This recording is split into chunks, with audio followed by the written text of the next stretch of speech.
the capacity programs for research and community engagement. And this also constitutes one of the key areas recommended during the 5th anniversary of the University Council and has effectively incorporated it into Inter-University Council of EAC Strategic Plan 2021 to 2026. I thank you all, and I hereby invite Dr. Paul to come and give us an overview of the proceedings that took place in order to inform our honorable ministers and permanent secretaries. You are welcome, Paul.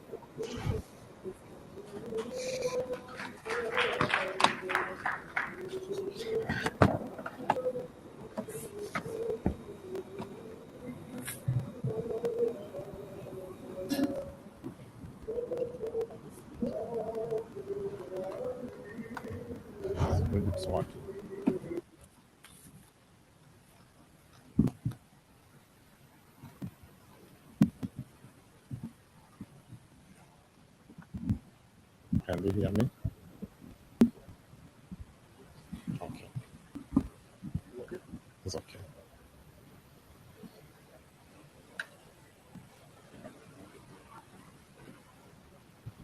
Thank you very much for giving me this opportunity to present to you a summary of the events that took place here in the very good meetings that we attended, to give some insight on the key issues that came out of our discussion for the last 3 days.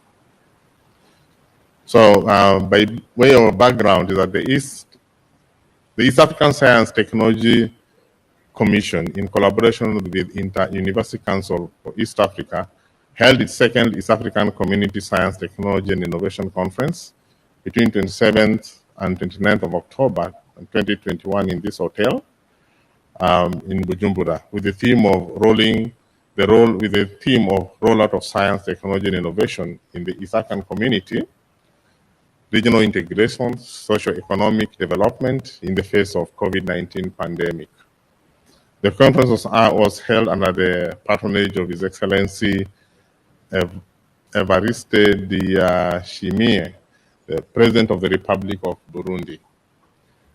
It was in this context that ISTECO structured its conference theme into the following 9 sub-themes presented in parallel session, where 38 presentations were made: agriculture, food security and rural development, health and well-being, infrastructure and energy and industrial development, natural resources and environment, information and communication technology, science, technology, engineering and mathematics. And there were also 8 keynote addresses, 5 plenary sessions where 32 presentations were made, and these were facilitated by at least 14 rapporteurs and moderators. And the presentations were done both in person and also in a hybrid system, also online. So the ceremony began with the national anthem of the Republic of Burundi, followed by the East African Community Anthem. The participants were welcomed to Bujumbura and the meeting by Ambassador Jean Bosco Berege, representing the CP, Jimmy Hutingimana, the Mayor of Bujumbura, Frederick Bangirimana, representing Professor Francois Hiarinemana, the Minister of National Education and Scientific Research, Republic of Burundi, Honorable Louis Kamwanubusa, representing Honorable Ambassador Ezekiel Nibingira, Minister for East African Community Affairs, Youth, Sports and Culture, Republic of Burundi, Honorable Christophe Bazivamo, the Deputy Secretary General, Productive Science, East African Community, Professor Gaspard Bayankimbona, Executive Secretary, IUCA, and Jimmy Hatungimana, the Mayor of Bujumbura, and Fortunate Moyambi was Executive Secretary of ISTECO. So Fortunate reiterated the role of STI in provision of science, technology, and in support of regional integration. And he also observed the poor implementation of the research due to lack of coordination, common platform, and progression to product development. He further reiterated the theme, objectives, vision, and expectations of the conference. Professor Gaspard Bakingimbona also reiterated the theme of the conference and the STI development by economy in East Africa and the influence of the information on policy. He provided an overview on the status of implementation and recommendation of the first STI conference. Honorable Christophe Busivoma indicated that the conference is a testimony of the East African integration and milestone in the journey. He reiterated the role of STI in economic development. Louis Kamwenuvisa provided highlight on the pathway to establishment of ISTECO and EAC. He also provided insight on the achievement of ISTECO in relation to support from the government of Burundi. Professor Frederick Busirimana was a guest of honor and welcomed everyone to the STI conference. He highlighted the importance of the STI in meeting the visions and the missions of the East African community, as well as those of the national and individual countries, as well as the importance in their growth and development. So in the first plenary session was actually focused on the governance of science, technology, and innovation, or EAC, regional transformation and integration. So Professor Saidi Kibea of University of Burundi presented a keynote address on governance of science, technology, innovation for East African regional transformation and integration, where he observed that STI policy needs to be renewed and that STI data is readily available at country level from the data from World Bank and UNESCO and OECD, where less details are actually available in the last one. He observed that there's a limited STI budget for STI, noting that Kenya spends about 0.7% of the GDP budget on STI, as compared to, say, 0.3% in Burundi. I noted that Latin America is actually performing much better. So he recommended that to renew our STI policy and have countries like Burundi and the government of South Sudan, which are at the first level, get infrastructure for investor, attract uniqueness, where each of the partner states would look the same given the various levels of STI progression.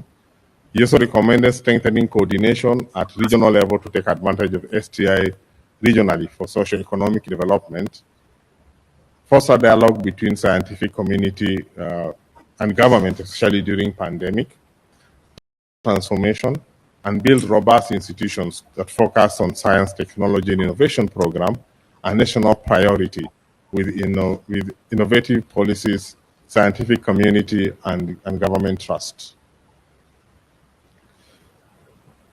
Dr. Amos Nungu, Director General, Commissioner for Science Technology, Tanzania, made her presentation on the role of science in regional transformation and integration, in which she observed that science is essential for East African transformation and integration, and that science is vital for enhancing socioeconomic development and competitiveness of the region in the global economics.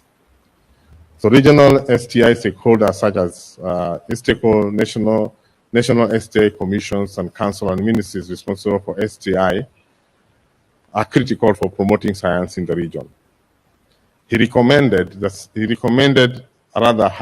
the essence of science in East African region transformation and integration, and stated that science is vital for enhancing socioeconomic development and the competitiveness of the region in global economics. He also observed regional STI stakeholders such as ISTECO, National STI Commission, and Council of Ministers responsible for STI, and IUCA and African Development Bank are critical for promoting science in the region. Professor Walter Oyawa, Director General, National Council for Science, Technology, and Innovation in Kenya, made a presentation on the role of technology and innovation in transformation and integration, in which he observed that STI is a way to economic development of our national agenda, and the investment in STI in a way that would support East partner states, and due an update of the country's national STI roadmap. He also gave some insight on the pandemic, how pandemic has made better way for integration, and that ISTECO has a better under the revised STI agenda with more focus on STI programs. These are programs that are focused on training in STI in a concerted way.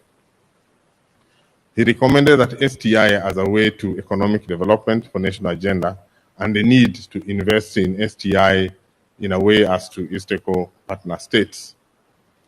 He also stated that the pandemic was made in a better way for integration, and he said we should consider STEM as well as STEAM to cater for social scientists. Ata Makara, Commissioner, Science, Technology, Innovation, Advancement and Outreach, Minister of Science, Technology, Innovation, Uganda, presented on policy implementation practices and the performance of National Development Plan for Science, Technology, and Innovation in Uganda, in which he observed that there's a bottom-up, that the MOSI development was largely on the top-down and bottom-up policy implementation practices separately, and this affected policy performance, leading to minimal attainment of NDP plans for STI indicators. He concluded that the top-down policy implementation, the view of lower cadre staff at street-level bureaucrats are not largely included, limiting their commitment in policy implementation. He recommended the sector that suffered from reform should see changes where there is no evidence. And he also indicated that the areas of evaluation and stakeholder study should be studied and the effectiveness considered as key. Dr. Damien Hiyavumara of the University of Rwanda also presented on application of innovative Internet of the Things services that could address development challenges in EAC region, which was also observed. On the second plenary focused on capacity development in science, technology, and innovation for enhanced emergency responses in East African community. In that plenary, Professor Gaspard Biakimbona, Executive Secretary of IUCA, made a keynote speech on the role of universities in building resilience through digital readiness to support business continuities, and made the following observations. That higher education should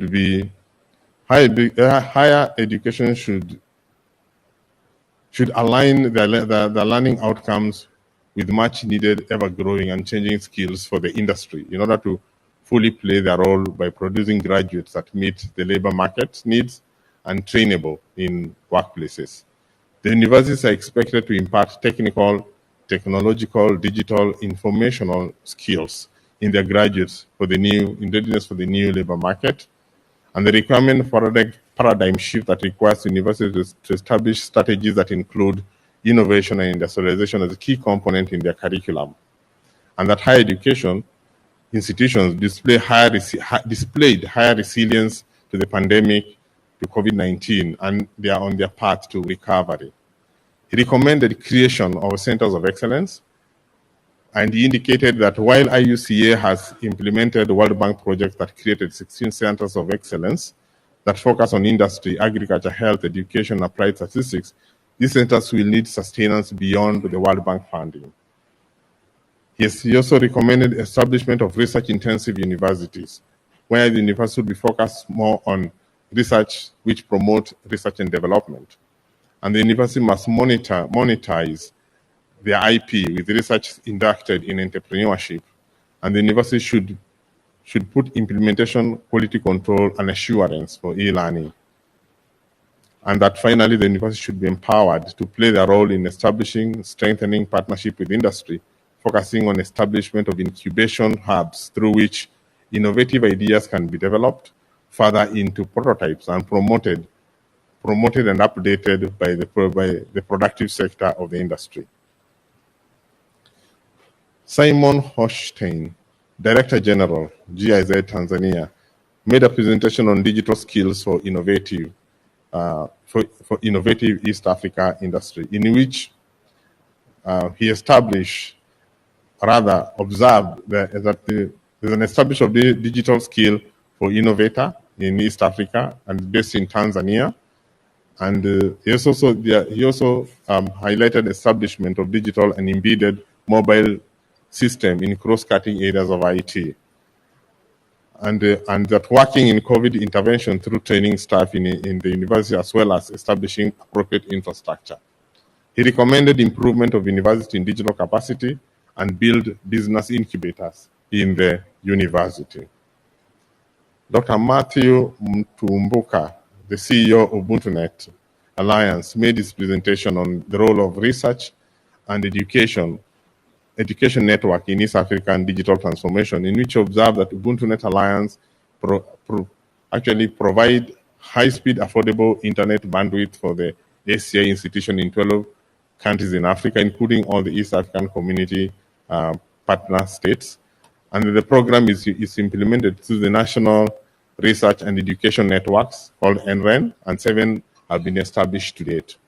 He recommended that more support is required from African governments because currently the regime is entirely donor-driven and might not be sustainable in the long run. And he also requested for a review of the tax across partner states to facilitate further internet penetration using their model. Professor Peter Waigando Wagacha, University of Nairobi, made his presentation on application of digital health information system in the East African community region, in which he observed that there was an urgent demand for intervention, communication. There was an urgent demand, communication to the public, regular update, etc., following COVID-19 pandemic. Hence, there was a need to get data system that provided timely informatic, highly critical for the health services. New systems deployed while others are being redeployed to respond to pandemic with wide array of applications focusing on specific needs. And that finally, these tools supported continuous surveillance in line with the availability of data management and challenges included fragmented digital systems, sustainability of initiative, and investment in digital health. He recommended establishment of digital health policy strategy, increased investment in digital health, capacity building in digital health, establishing standard interportability of the softwares, prioritizing digital health in health funding, and closer East African partners working on cross-border issues based on digital knowledge and health. Professor Joseph Nyandwi, Director General for National Public Health Institute, made his presentation on data platform as a method of COVID-19 surveillance in the case of Burundi, in which he observed that the strategies that Burundi had actually developed strategies to detect, track, and confirm cases once the first case of COVID-19 was established on March 31st, 2020 in Burundi. He also established the software based on, among others, the ministry guidelines, advice from local medical practitioners, WHO strategic guidelines for management of health emergencies, 8 pillars of preparedness and response to COVID-19, and hinged it on existing community-based support. And this facilitated, this software facilitated timely reporting communication for COVID-19 cases, standardized data collection, and availability of data on multiple health levels. His recommendation was seeking for support for cost of material, because it appears the cost of running the program seems to be a little bit high, and the need for improvement in technology platform that is using, and also need to improve access, again funding, for the internet to enhance application in rural areas with poor internet connectivity in the country. And then Herman Alex Laplace, Political Officer, United Nations Office for Disarmament Affairs, made a presentation on advances in science and technology and their potential impact in international security by looking at the role of biological weapons convention, and made the following key observations. That WPC, that is the Biological Weapons Convention, codify actually the strong widespread prohibition of development, production, stockpiling, acquisition, retention, or transfer of biological weapons, with 133 states have been signed on. There are 4 signatories, and 10 countries are non-parties. All East African community partners are party to this agreement. He also observed that the convention also facilitates international cooperation in capacity building and assistance in promotion of peaceful use of science technology while addressing other needs. They said there's a need to pay continuing surveillance to science and technology trends, since at the moment the development or production of biological weapons can be done with little capacity, with less skills, speed, and time. And this can actually be able to support proliferation of these particular weapons for non-peace use. So he also talked about 3 capacity building opportunities which are available in at the moment that the members of the community, East African community, can apply for and request for. He recommended that the Biological Weapons Convention needs to keep abreast of the STI to forestall proliferation of WPC for non-peaceful use. At this particular juncture, others also raised additional concerns. Professor Juma Shabani, the moderator, reiterated the need for African institutions to compete for external funding to supplement funding from government research and development. Professor Emmanuel Uoga, Vice Chancellor, Nelson Mandela University of Science Technology, decried the shortage of skilled, experienced academic staff in the university and lack of succession plan.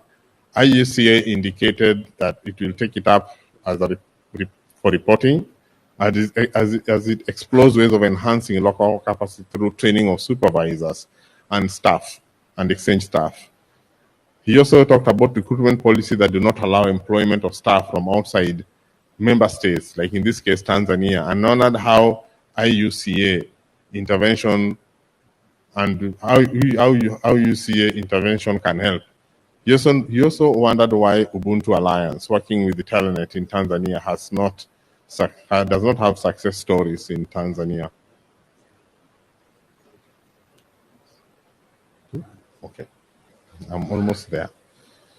So the third panel, contribution of science and technology and innovation, we had Badrun Tege, NTF consultant, presented a keynote speech on contribution of science, technology, and innovation for inclusive and sustainable industrial development, which observed that COVID is a startup for future crisis, and hence a need for preparation for a wake-up call for East Eco community. And among others, he also observed that there was sustainability in circular economy, where the product and services can be reused, and a need for paradigm shift that is STI driven. He recommended that there's a need to review our policies to embrace technology that enhance our productivity. He gave an example of restricted use of drones in agriculture. Dr. Charles Kwesiga presented on Uganda Industrial Research Institute and observed that there is a poor Human Development Index, internet connectivity in the EAC in the international ranking of our dependence on foreign technology due to COVID-19. He recommended that we should embrace and adapt and apply appropriate technologies and develop requisite human capital, support building of large enterprises while simultaneously supporting small and medium enterprises, and the need to engage contract research as a center of excellence. Dr. Christiana Sikomo Birami presented on the National Institute of Research Development Agency, Rwanda, where he indicated that NIRDA was looking at a mission, however, to enable mission of industrial innovators to be more competitive through technological monitoring. Unfortunately, we lost him due to communication with him due to technical challenges.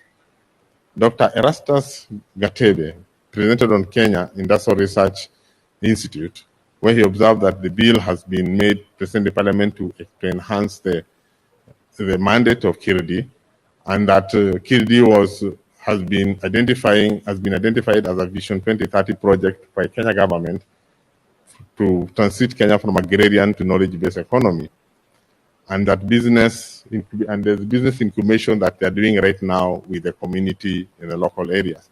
He recommended a need to look at development as a sustainable system that leverage on technology.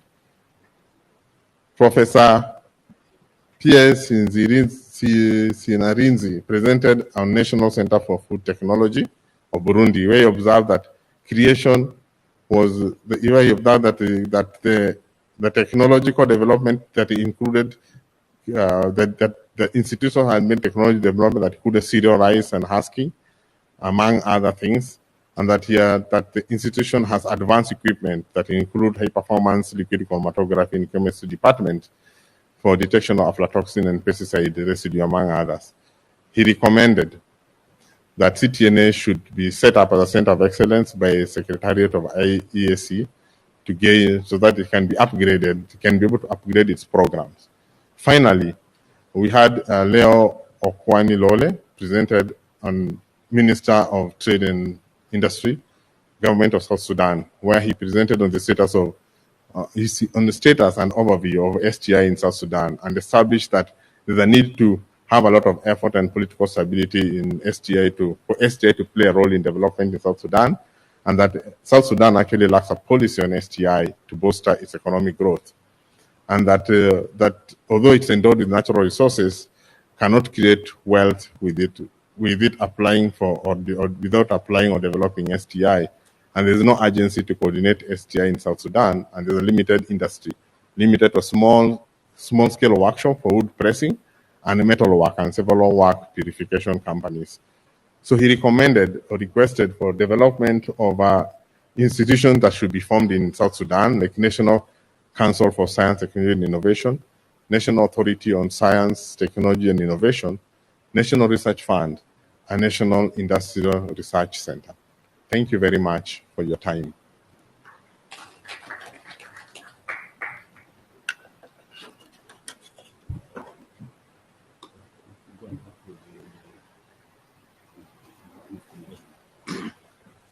I thank you, Paul, for the summary of the 3 days.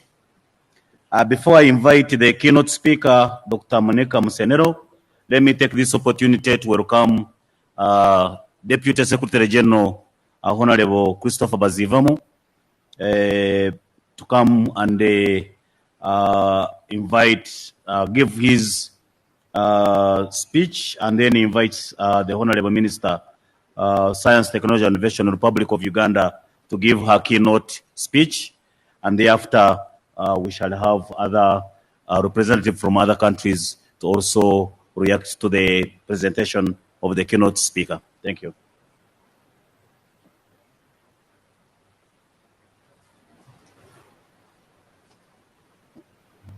Thank you, Executive Secretary,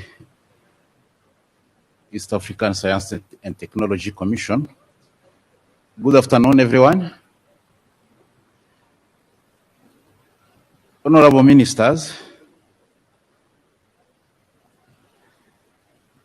including, of course, the guest of honor, Honorable Minister Monica Musenero, Minister of Science, Technology and Innovation, Republic of Uganda, Prof. James Mudoe, Deputy Secretary, Ministry of Education, Science and Technology, United Republic of Tanzania. Dr. Said Rutabairo Ngoga, Division Manager, Technology and Innovation, Rwanda Information Society Authority. Prof. Frederick, Mr. Fortunate Muyambi, Prof. Gaspar Banyangibona, dear delegates, all protocols observed, scientists, participants, ladies and gentlemen, let me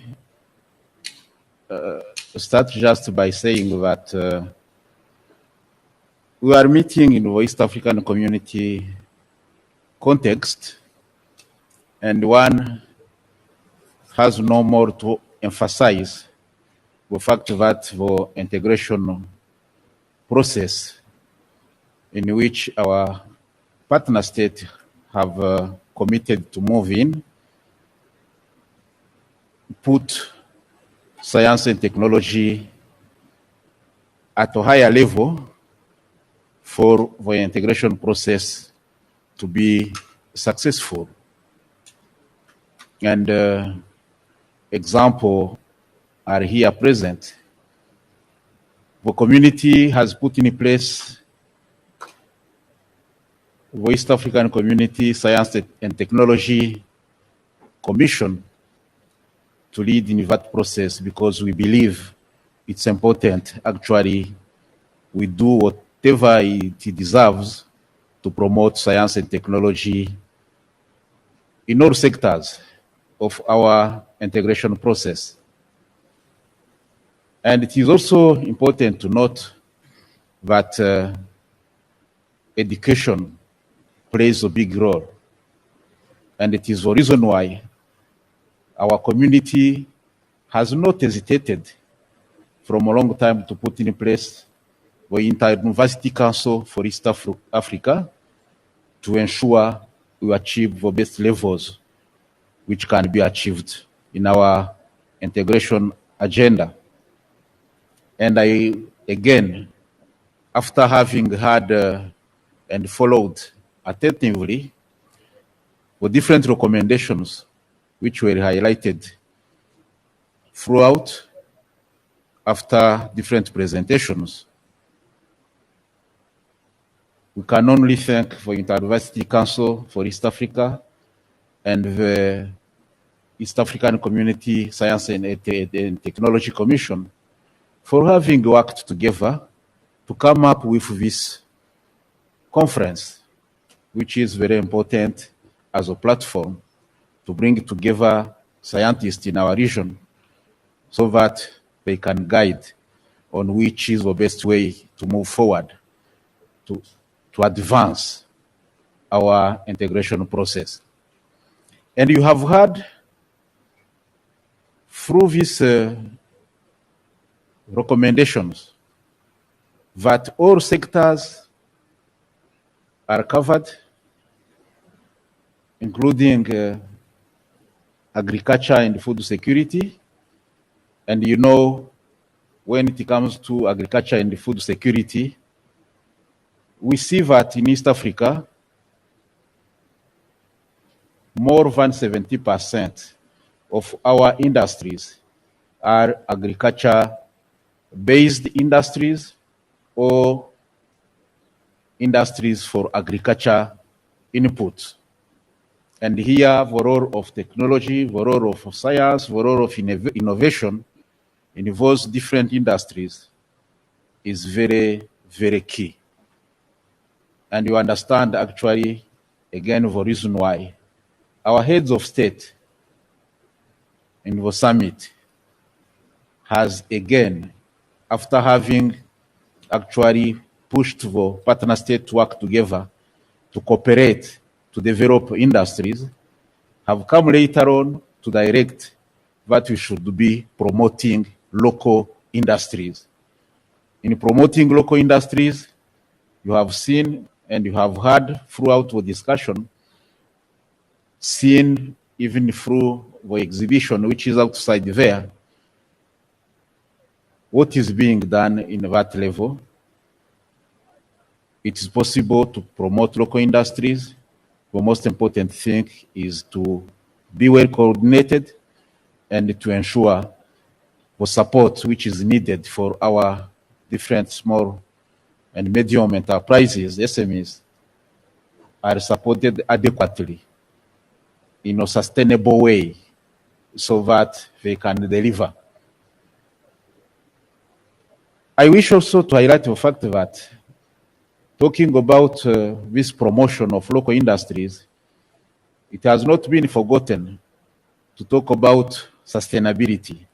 And sustainability here, you have heard throughout the discussions, the issue of environmental protection, the element around climate change, the issue of sustainable development. All of those taken together, and what has been highlighted here and there, the importance of science and technology, innovation, when it comes to putting in place things which are seen to be sustainable, not to be there today and forgotten tomorrow. The element of environment is very key. And we have seen, even in the exhibition, some tentatives to promote like renewable energy to ensure this can work and be used in our industries and promote then this kind of clean industries. And this is very important, thinking about what is the role of science and technology to ensure all this to happen and to be sustainable. It's important also to say that what we have witnessed is important. We have challenges at the East African community level, partner state level, community level, but we have found also that it is important to promote local solutions and build kind of ownership. And this, what we have seen is whenever you have these local solutions for local problems, this is seen to be sustained and to be owned in a sustainable way and to be even more profitable for our East African community citizens. So, Chairperson, through the recommendations, we see that we have achieved a lot in this process, but it is also important to note that a lot of gaps are still remaining, and we need actually to do more. We need to invest more. We need to mobilize more resources to ensure we can fill the gaps which are there on the ground. But it is also important to note that it has been seen science and technology or innovation, it is not an option. Actually, it is a must if you want to sustain. Competition in this world is very tough. We need actually to do the right thing and timely. And we say we are late. We should have done this yesterday. It's important our partner state, East African community partner state, again, put more emphasis, more resources to promote research and to develop science and technology and innovation in our region. This kind of ownership is key. If it is not done, if we don't put enough investment in the sector of science and technology, we are not building a strong East Africa. We are not building a strong partner state. So it's important, this commitment actually to be more emphasized at our partner state level, the ownership, the full understanding of the importance of science and technology to ensure sustainable socio-economic development in our region. So I wish to stop here, Chairperson, by highlighting only that there is a political will. What we need is actually to be consistent, to ensure whenever we start something, we keep on pushing until it gives the result we wish. And together, it's important. Research, science, technology is expensive. It's the reason why you have seen we are pushing for development of regional centers of excellence so that focus can be specialized in each partner state so that we can serve the whole region using actually the small means we have. This issue of promoting regional centers of excellence is to try actually to bring our energies together so that from our togetherness, we get more result than one partner state moving alone. So I stop here by thanking all of you. Your commitment, your presence is the key. And on this note, I would wish to invite Honorable Minister Monica Musenero, Minister of Science, Technology and Innovation, Republic of Uganda, to take the floor for the keynote address. Thank you very much.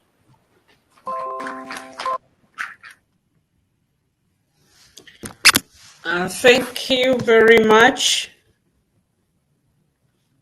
I hope you can hear me.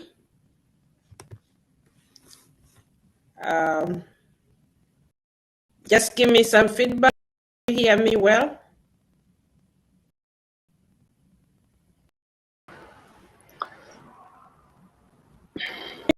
You hear me well? Yes, we can hear you well. Okay, thank you very much. The honorable ministers from the East Africa member states, all the delegates, the team from EAC. I want to begin by appreciating everybody for being here in the spirit of East Africa, and also appreciating the government of Burundi for hosting us for this meeting. I register my apologies. I was supposed to have been there physically, but at the last minute, it was not possible. But I appreciate this opportunity to present some thoughts as at our level, we begin to think, how do we move from where we are? So I'll just share some thoughts and some experiences from Uganda, hoping that we can begin to have some discussions moving forward. I was reflecting on this process of development or growth and what our populations and our governments, the wider governments, expect from us. And the process of growth development is a process that creates growth. And we know that growth is visible. It shows up, it is seen in something. When a child is growing, definitely there are so many things taking place inside that child. But we measure height, we measure weight, we measure milestones of that child growing. And that informs us that this process is healthy. It may not always be possible for everybody around to know the physiological processes taking place inside our body. But as long as we begin to see the evidence outside, it begins to show that actually development is taking place. I'll refer to this concept later. This is not something I need to belabor. I'm preaching to the converted that STI is the only vessel that moves a nation forward. Our African countries started by, us as societies, exploiting our natural resources with very minimum input. With the coming of colonialism, we industrialized those processes, and for many of the years, we have been exploiting that. And of recent, I have observed that in most countries in the region, there is a slowing down, because STI was supposed to come in and give an uplift to those growth processes. So if we do not actually make STI work, not that we don't recognize it, but if we don't make it work, we shall be left in the ruins of history. I was reviewing Historical, and I appreciate for this second meeting. Only a few months in the office as a Minister of Science. So it's important that I put my presentation in the context. And I checked out the objective that the objective is to coordinate the development, management, and application of science and technology in the partner states. And also, I've seen in the documents that this is something that has been prioritized. It's really been prioritized in the East Africa Community protocols. And in terms of implementation, we have, of course, so many, but we have the East African Council, University Council, we have Health Commission, we have these biennial conferences, and a number of things that have been mentioned. However, I have these questions to pose to my colleagues and ministers and all of you listening. We have these significant reports of processes as have been presented by the reports in this conference and in the previous conference and as many things. How are we doing in actually touching down? How are we doing? How far are we to touch down? When you're playing rugby or American football or even football, you can play very well in the midfield, but if you don't score, you lose the match. How are we doing? How are we scoring the goals? How are we actually getting these things to touch our economies, to touch our communities? Does a common person in Uganda, in Burundi, in Kenya feel science, technology, and innovation? Or is it something that we espouse so much in our meetings and we talk to ourselves and we are happy? That's something for us to ponder. What are the actual changes in STI? What are those actual things? What are they? Have we defined them? It's a different thing for us to define SDGs. It's a completely different thing for us to define the impact of science to a citizen in Uganda, in Karamoja. So just some thoughts. I would like to just share my experience and discoveries over the past 2 years when I have been very, very involved in science, technology, and innovation, and then draw some lessons from them. I've learned that for us to have science technology to become prioritized and appreciated by our populations and policymakers, we are part of the policy making, but we are only a small component as ministers and as technical leaders. But for us to get the sufficient resources that we need, to get the support that we need in terms of legal frameworks, we needed to show our relevancy to the overall strategic development goals of our countries and the community. Sometimes science and technology is not given the priority it needs because we have not brought out that level. Whereas on the broader scale, everybody believes that science and technology is indeed the issue. The challenge becomes when we actually, year after year, we do not show our alignment to the strategic frameworks, our alignment, or show our relevance as the tool that is delivering our nations. So we have a lot of increased laboratory research, we have a lot of increased projects, but when COVID comes, we don't have anything to intervene in COVID. And that is what I'm talking about, the bottom line. I have observed that although there is all the evidence that our countries really played critical roles in terms of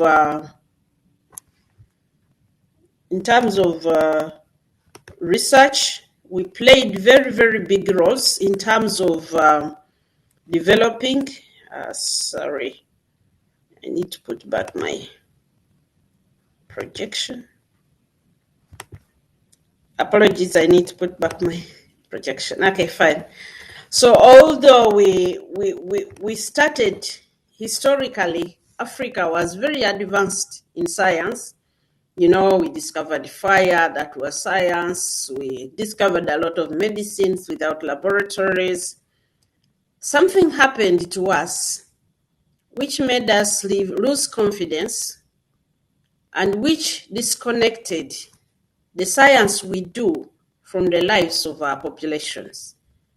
And our relevance lies in us reconnecting and then getting support from the population so that we can be able to really position science, technology, and innovation to drive the national and the regional transformation.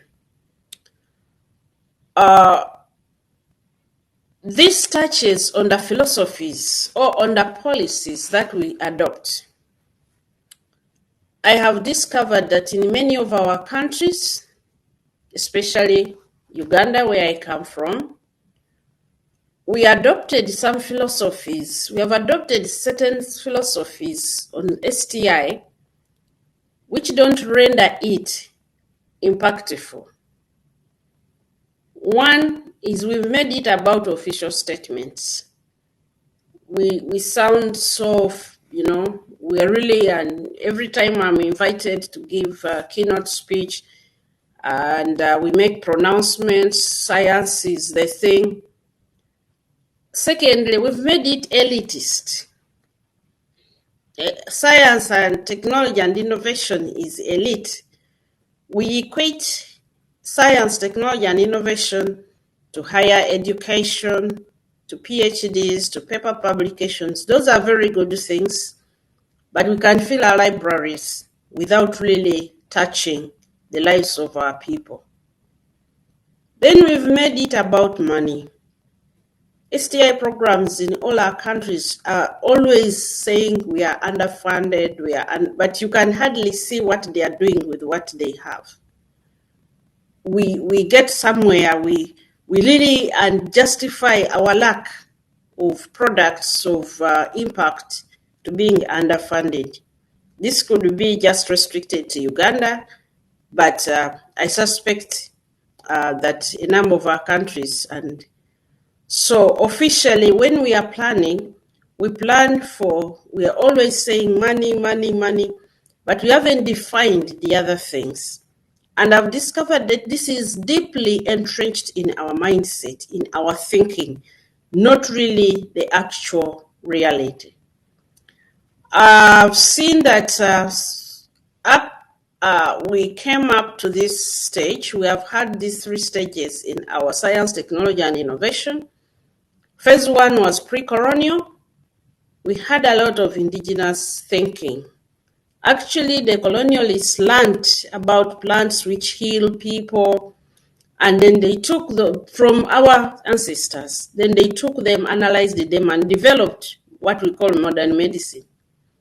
During the colonial period, the technology was developed for us, and that those processes were stopped. We went into education, and education prepared us to be technicians, users of technology. And for me, that's the biggest impact that colonialism had on us. We lost confidence in our ability to develop technology unless we are connected somehow to someone outside. We don't think we can do it. So we try but go somewhere and just don't go for the big thing. Then the next phases, especially of recent, over the past so many years, in our countries, we have developed some human capacity. We went into a third phase, and this is prominent in my country, where we have developed a lot of laboratory capacity. We have developed a lot of technology, kind of imported technology. So we have a lot of expertise in terms of human resource and even equipment. But there is no significant funding locally.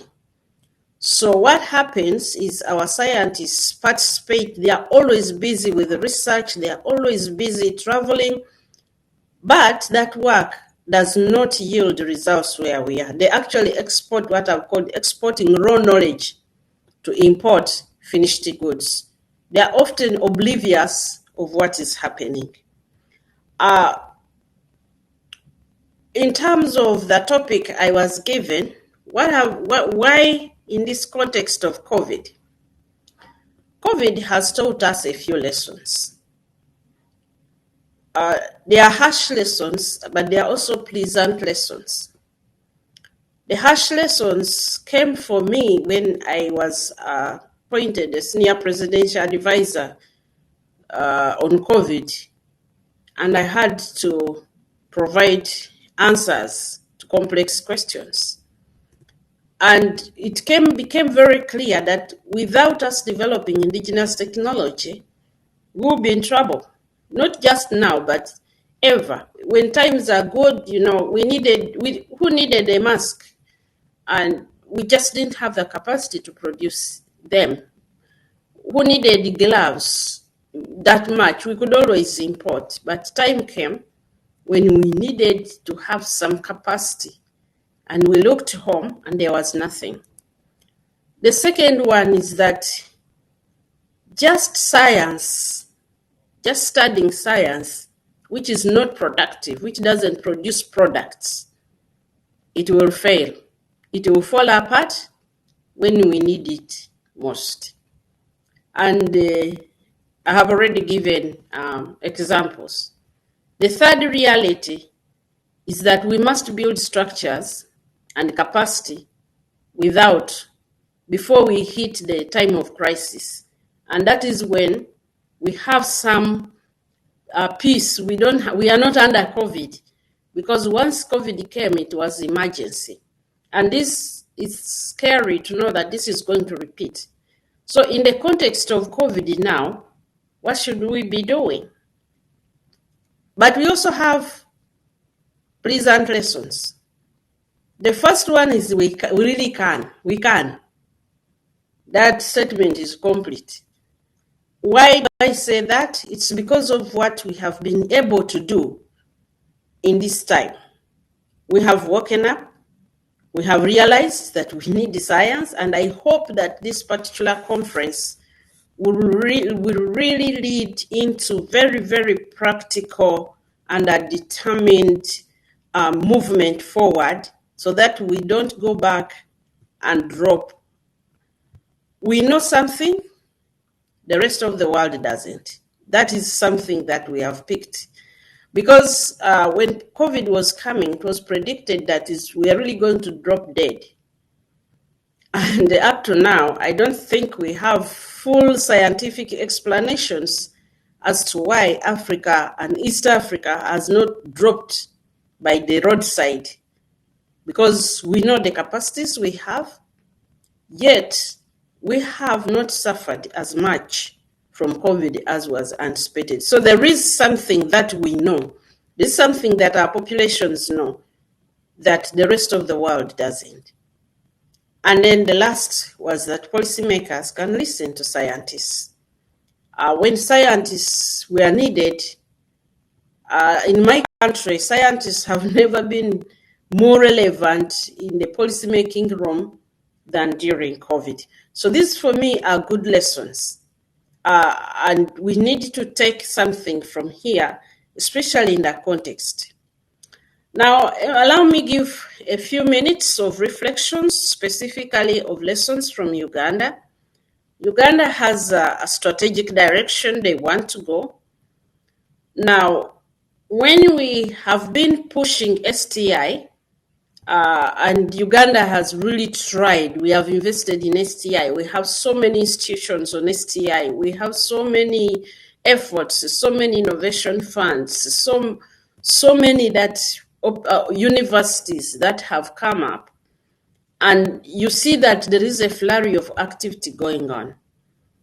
Last year, as part of my work, I did some analysis, and these are really very broad conclusions from just the next 4 slides. I discovered that we had a number of research models.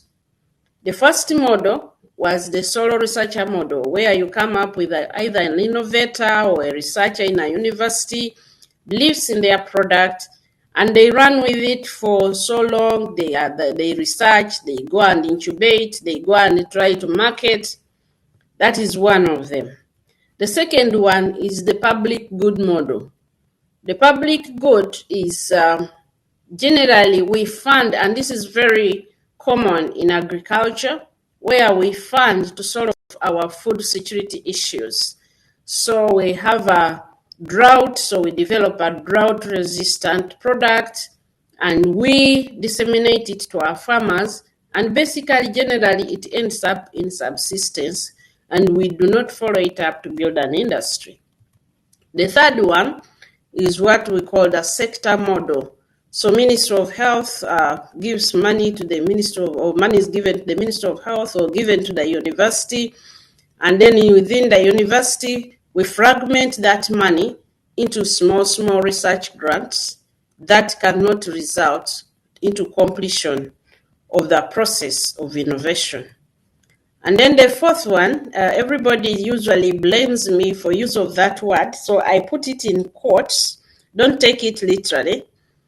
In this one, our researchers in the various institutions have collaborations. The researchers are given salaries, some salaries, basic salaries, not too well paid. And then they are given some little money to maintain the institution, and they spend all their time writing grants in consortia. And they are very busy, they are always traveling. The issue is that there is no product which comes out of that work onto our shelves. When you ask them, they don't know. These 4 research models predominate research in our nation, in my country. And as a result, by 2020, the trends of our innovation index was like that. If you see, I only managed to put there 2 African countries, Kenya and Uganda. Definitely Uganda is not doing very well comparing to China. Of course, there seems to be a general trend down, but where are we? So those models, that is what they have yielded for us. Definitely not very good, and it is not going, we can have all the conferences, but it's not going to show up in transforming the nation.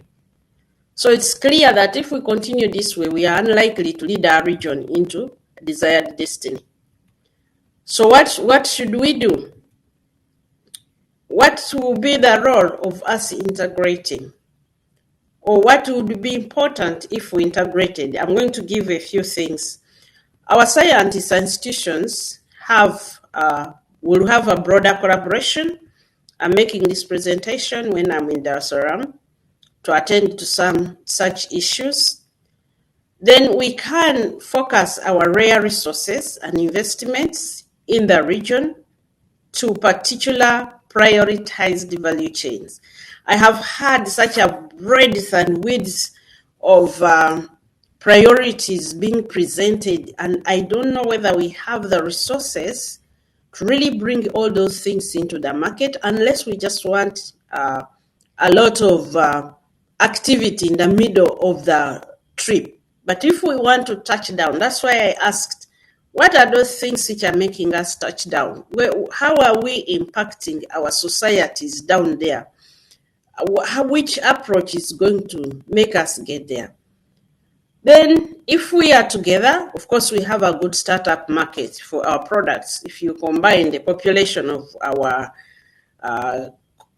countries, we make a good market. So if Burundi produces something and they can sell it within the whole community, then it will be very good. Then it also harmonizes, it helps us to harmonize our standards and regulations and approach. And then we can approach the global market together. So what do we need to do beyond the integration? I want to recommend that we enter phase 4 of science. And this is a phase where we are focused on products. This entire scatter in the middle is too broad, and it is making us not have made in East Africa on the market for too long, because we are trying to take a very wide road, and sometimes we are not going to get there. But we needed to make sure that we change our focus. Let's not focus on processes. Let's focus on products. Then we work on the processes to take us to that product, and we begin to measure how much of the drugs in the pharmacies in Kenya are made in Kenya out of Kenyan research. How many in Uganda, how many of the food products sold in the supermarkets are products of our indigenous research? We can import technology, but it has a limit on the impact it will have on our populations. So we needed to look at focus on products, focus on local funding to get a number of our scientists out of the slave model, and then we need to look at industrializing. I want to speak about startups, not SMEs. Because many times after incubation and investment, the project, the industry is so small, the survival rate is very low. Can we structure them such that they can survive? The second issue, the second recommendation is we need to adopt an industrial value chain approach. Because we are not analyzing the value chains during the STI process, we will focus on one thing. I'll focus on producing a vaccine molecule, forgetting that 70 to 80% of the value of a vaccine is in reagents, is in inputs, is in materials that you use along the way. If we analyze those, even if in the region we pursue a few value chains, we will be able to transform our knowledge from these universities and research institutions and innovations into industries that already have a startup market. In that prioritization, we needed to adopt an objective rationale. What do we need? What advantage does it give us? Do we have a market? And what's the potential for growth? Also, we needed to look at the money. There are a few things we have analyzed in Uganda. Uganda is going through a transformative process of our STI environment, and we have looked at where should we focus, where should we really focus our attention, and we have analyzed a few. So this is just to show which markets are growing and where can we work together to make sure that we harness the areas where development is occurring, where we have market within the region, we have needs for that, but also there is global demand for those things. Number 3, we need a harmonized development agenda to drive STI and development in the region. I noticed that in the previous strategy, which ended 2020-2021, Although STI is articulated as one of the strategies, in the report, there was nothing made about the progress made by STI, meaning that there was something that did just not connect. So we needed to adopt a common philosophy as to how STI can drive development. We need to set common priorities, and we need to jointly analyze the value chains, identify strengths of member states, and develop value chains based on what each can do best. I want to give you an example. We're trying to do vaccine research, and we just we can't move forward, not because we don't have technical capacity, but we cannot access inputs. You can't access inputs in a timely manner. So every time we try to work, we have to wait for 3 months, for 6 months. What if Kenya was producing some of those reagents, and Burundi was producing some of those reagents, and Rwanda was producing some? Even if it is one country coming up finally with a vaccine, the entire region has shared in the value chain. So we need to sit down and analyze and identify those priority value chains. And we needed to work on complementation instead of competition. The fourth thing is we need funding which moves ideas to industries and business. Our funding often stops too early, and it cannot make the innovators, the science, technology, innovation products cross the valley. So they stagnate, and the money that we have invested does not come into the economy because the products are stuck somewhere. And then we need a very strong practical coordination mechanism. I would like to propose that the Commission should facilitate the setup of regional think tanks. These occasional meetings will not take us there, and just the staff at the ISTICO trying to implement. Why don't we have think tanks which are continuously working day and night on the specific priorities, addressing challenges, and drawing in the broader scientific community? We also need a more systematic coordination among our institutions. I know the University of East Africa, the Inter-University Council is there, but we have more than universities doing research. We have more than universities doing innovation. We have innovators in our communities. We need coordinated funding and investment.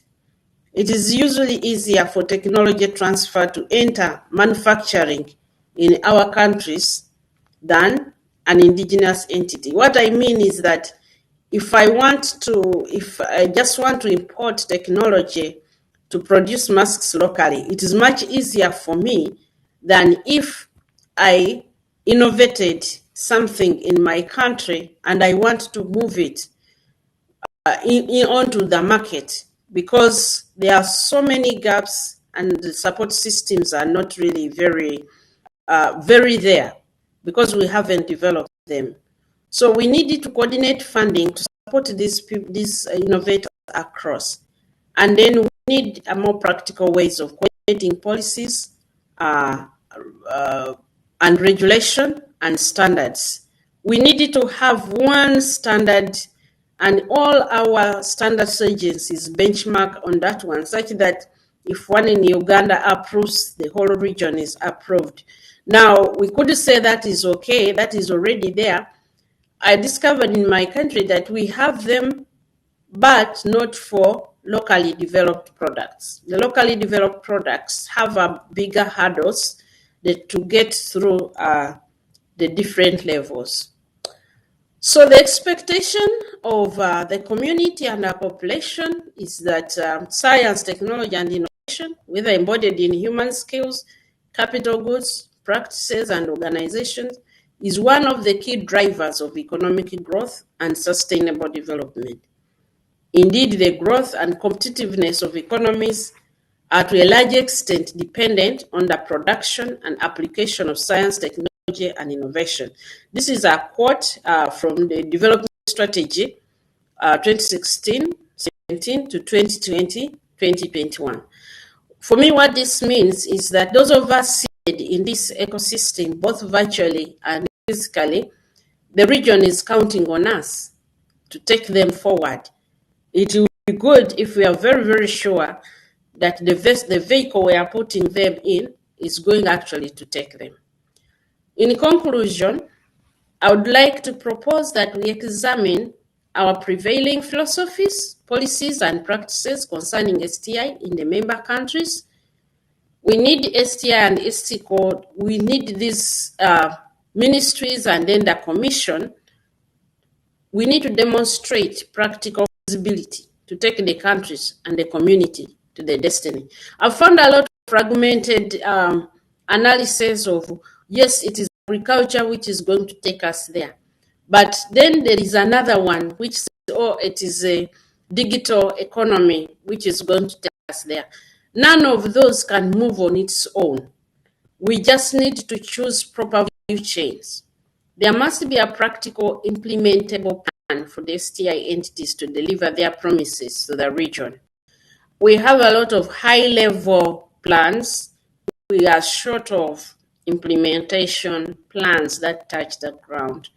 I've reviewed quite a few documents, and I find a lot of high-level statements and very few practical things that we can monitor to touch the ground.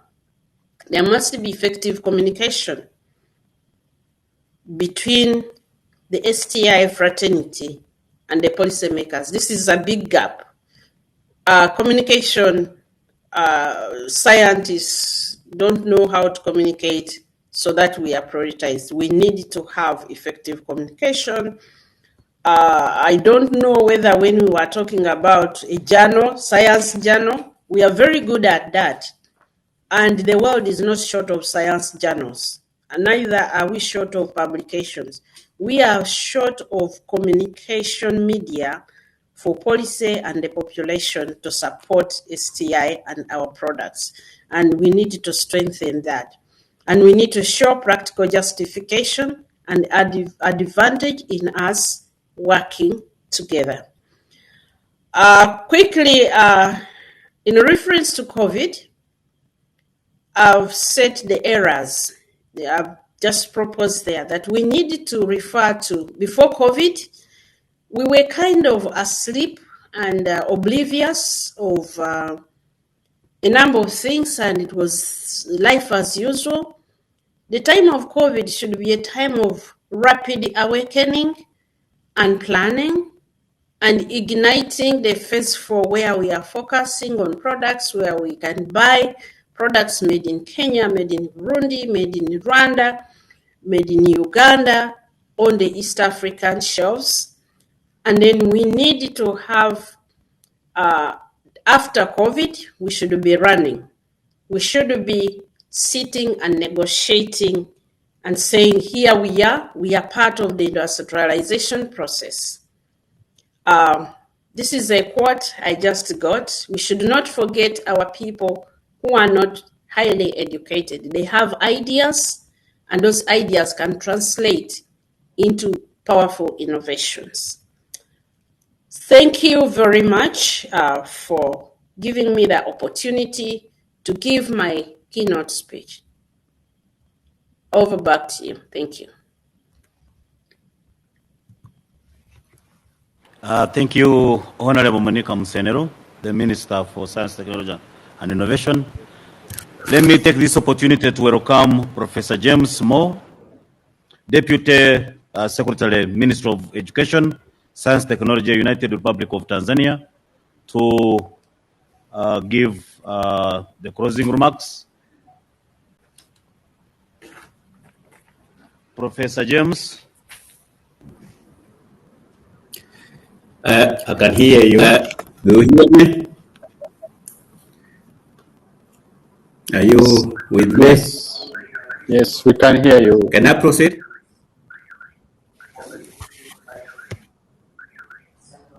I'm waiting for feedback if you can hear me. Yeah, we can hear you.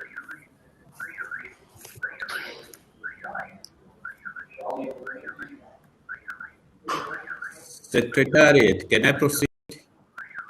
We can hear you. Go on. Okay, thank you very much. But Okay, I thank hope you. I'm not giving closing remarks.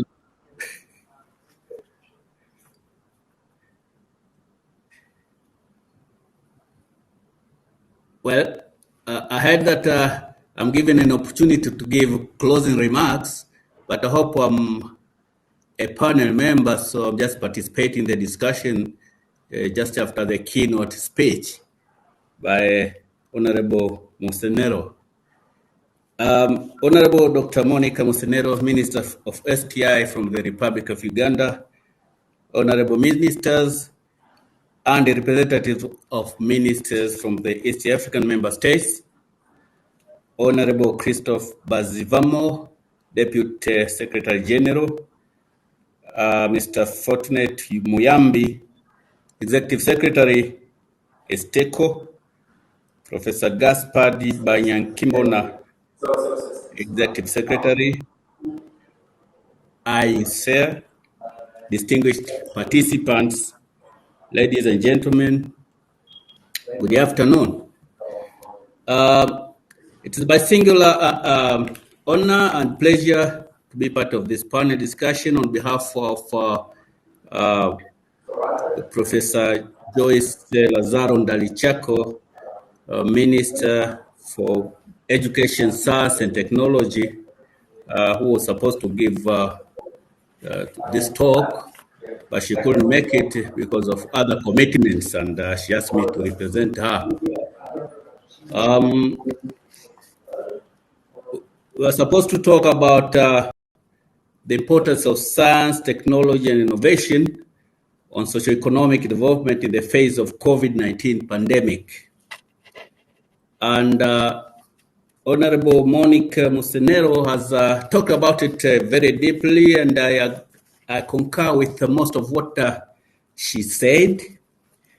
And probably what I'm going to say would be alongside what she has just told us, but I just underline a few things just to show the importance of the points she made.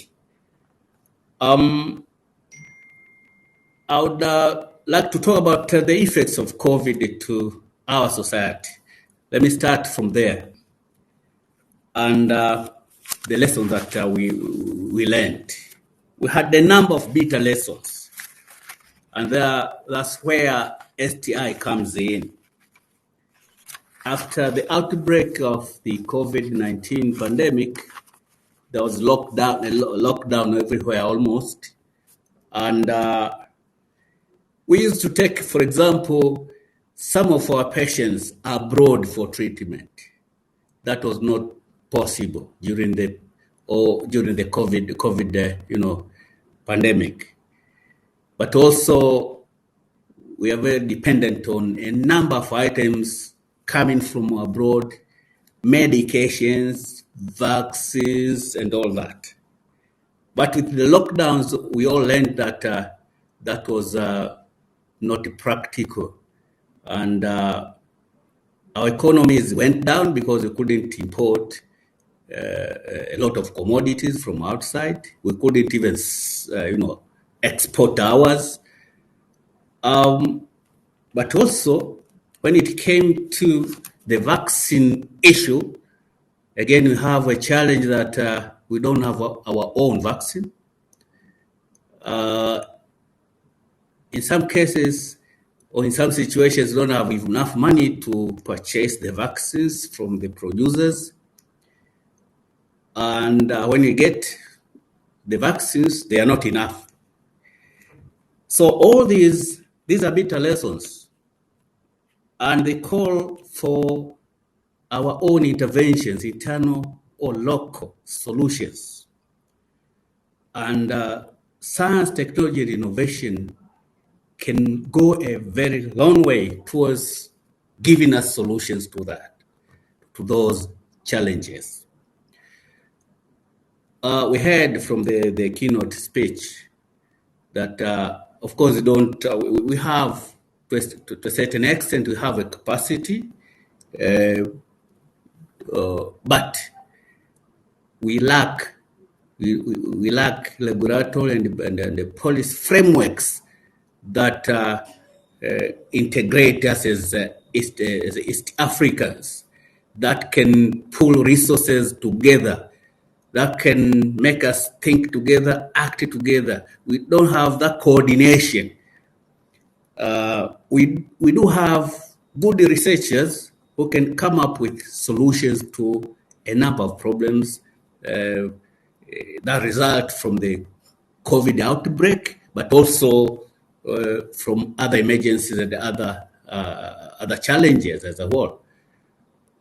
But again, because of lack of well-coordinated and coherent policy frameworks, our researchers know a lot of what is happening, for example, in the Western world than what is happening next door. We may have good research outputs which can be put into practice probably here in Tanzania, but our friends in Uganda probably don't know about what is happening here. So my point here is that we need to put in place mechanisms that can enable our researchers to work collaboratively, closely, and know what is happening in each other. I applaud what the Inter-University Council of East Africa is doing in coordinating more or less activities in universities in East Africa, and even looking for resources and putting them in what you call centers of excellence. So we have a number of centers of excellence where now what is required is to keep on putting in resources in terms of financial resources, but also human resource. So we need to have the policies that can enable the identified good researchers in certain field, for example, at a given center of excellence, to be able to come from any of the member states, come to that particular center, work on a certain project and come up with tangible outputs which can go down and touch the communities and solve a particular problem. So I just wanted to underline the importance of science and technology, science, technology, innovation in solving the problems that we have as a result of the COVID outbreak, but problems also that are facing us as East Africans. I just wanted to add a few points on what has been given by the keynote speaker. But otherwise, in Tanzania, of course, as I said, we are very happy with what is happening at the Inter-University Council of East Africa. Of course, they have sourced some funds and enabled establishment of a number of centers of excellence through the World Bank funding, but also through the African Development Bank funding. In Tanzania, we are happy that at least we have 4 centers of excellence that are funded by the World Bank, and 1 center of excellence on cardiovascular disease funded by FDB. But we do have also centers of excellence in TVET institutions funded by the World Bank, but also some centers of excellence on ICT, also managed with funding sourced by the East African community through IUCER. So we encourage our colleagues or researchers from member states at least to be aware of what is happening, or to look for some information on what is happening in these centers of excellence, so that at least we can collaborate and work together, come up with solutions that can solve our people's problems. It is possible. It is possible. And again, if I reiterate on the importance of collaboration. For example, the question of coming up with the vaccines ahead, Ugandans are doing something, looking for vaccines. Rwandese, they are looking for vaccines as well for the COVID-19. We Tanzanians also, we have started working on along that line. They're also looking for a vaccine for COVID-19. But maybe we need to reach a stage where we can put heads together and work together. Probably we'll go faster than going individually. With those few remarks, thank you very much. Back to you. Professor James Mondo.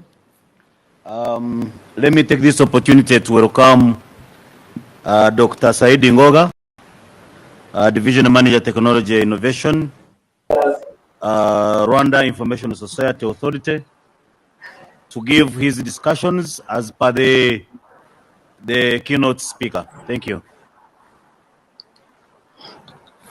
Thank you.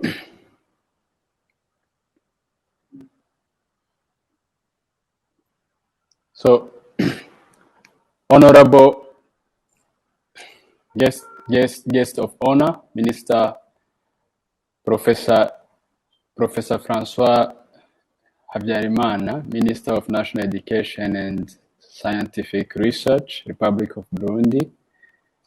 Honorable keynote speaker, Minister of Science, Technology, Innovation, Republic of Uganda. Honorable Executive Secretary and Deputy Executive Secretary, and Honorable Executive Secretary of ICA, distinguished guest and participant. I'm here representing the Minister of ICT and Innovation, Honorable Minister Paula Musoni, who couldn't join this session, and also to thank you to be part of this session. I want to also provide a reflection from the note or the keynote that we just received, but also starting from the Rwanda experience, and mostly looking at the COVID and the role of STI, but also looking forward and reflect on some of the lessons we learned. So next slide. So next slide. Okay, so the keynote presented us some points to reflect on, and she mentioned something about the fourth phase of STI, and I want also to reflect on that a little bit, but highlighting what she mentioned, like the growth aspect and the importance and the focus of growth. Yes, STI is a driver to those aspirations as we have in as well, and we recognize the importance of STI, and a lot have been done in terms of enabling and implementing the STI policy. But recently we have also started to look at instruments, or how do we distinguish or single out those that we call the high growth firms or SME or startups. And this is mostly what the new instruments are about, the private sector development strategy and the tech-enabled policy.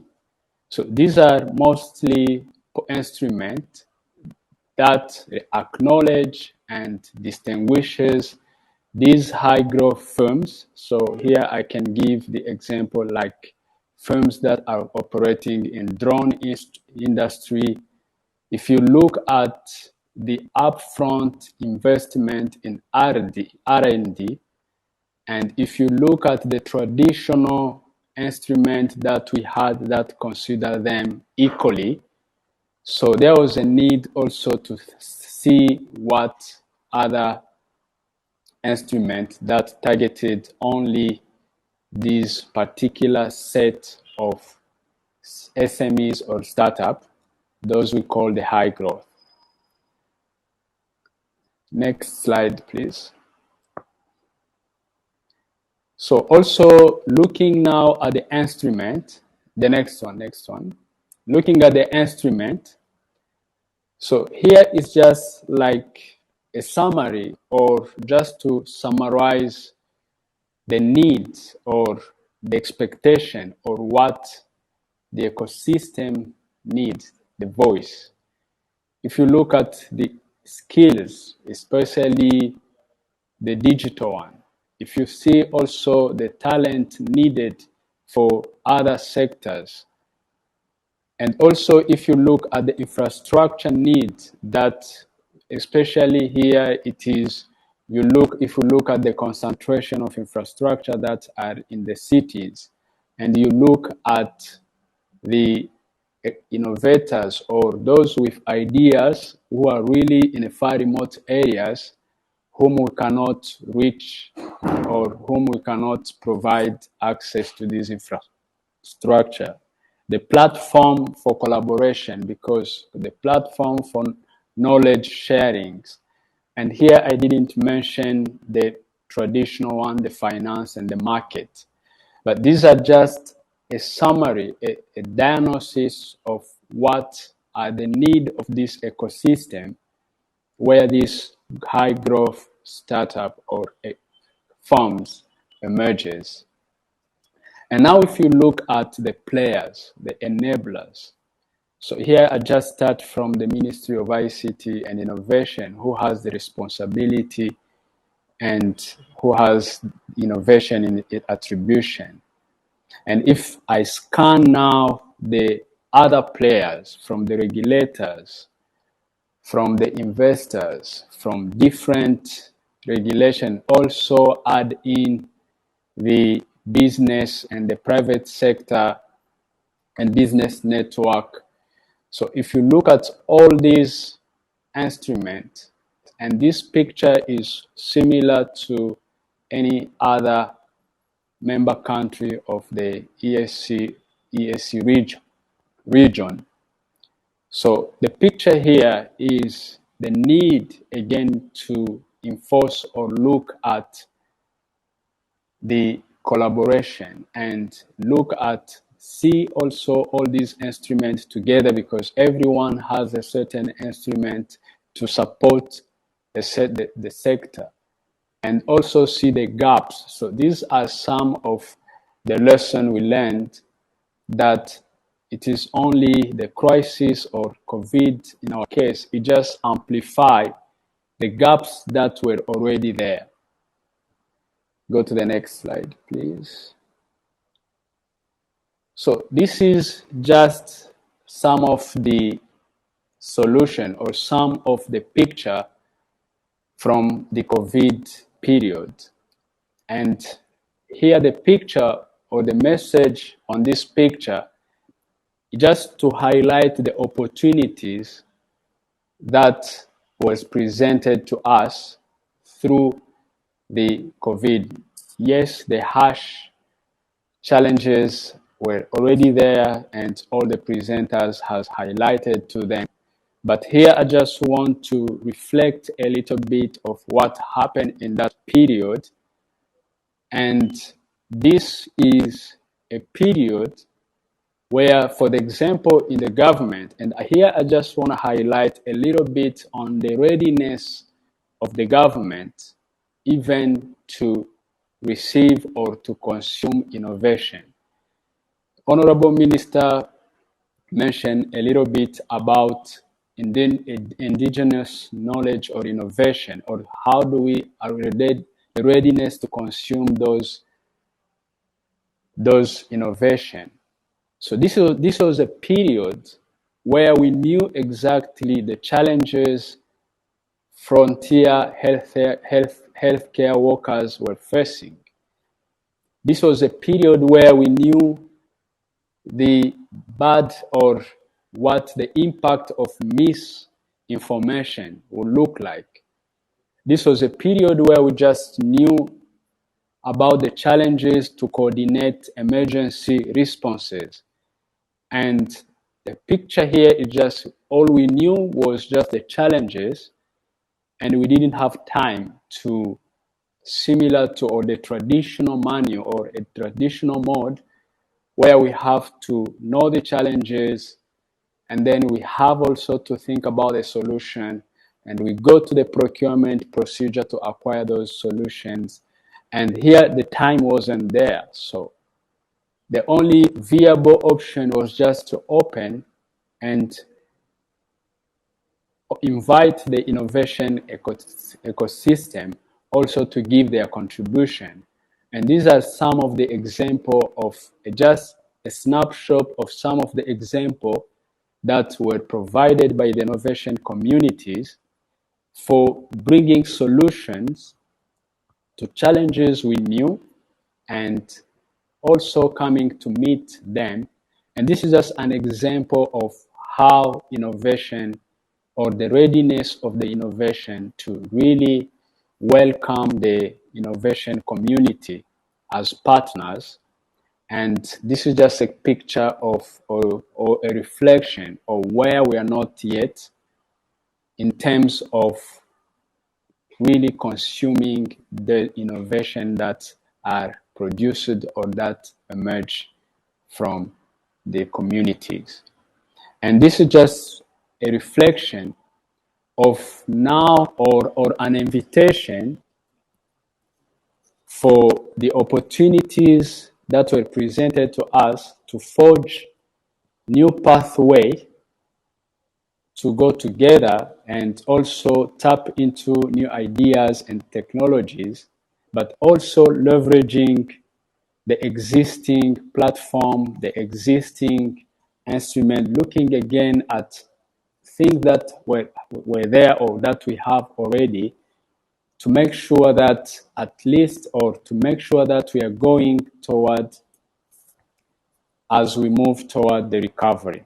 And the opportunity here could be like threefold. This opportunity that are presented to us is in terms of green growth or green recovery, where resilience and more sustainable way of even new business model of working are now presented to us to again things and rebuild as we rebuild the economy.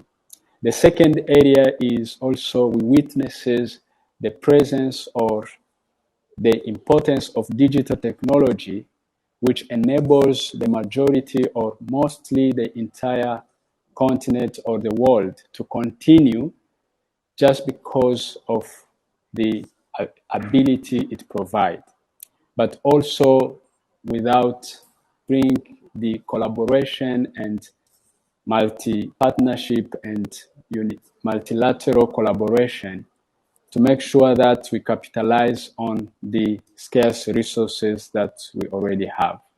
So this was just some of the reflection that I want to bring to this discussion in response to the question that was presented by Honorable Minister about the fourth phase. Thank you.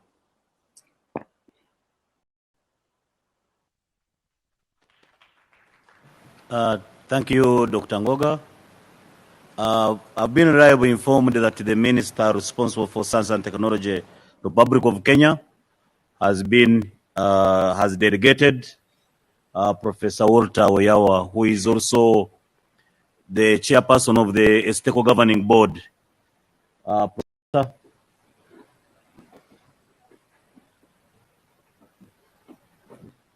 Yes, thank you. Fortunate. Yes, I've just been informed and sent the speech of our Honorable Minister. He was to join online, but due to unavoidable circumstances, he was not able. So I will go straight to read his speech verbatim as it is. But before I do so, allow me to express our gratitude, I think, to the ministers, honorable ministers who have just presented, especially the keynote speaker, the Honorable Minister for Science, Technology and Innovation of Uganda, Dr. Monica Musenero. I'm sure STECO Secretariat has captured your recommendations and will hopefully convert the same to resolutions of this great gathering. So I will now go straight away and read the speech by our Honorable Minister, Professor George Magoha, who is the Minister for Education.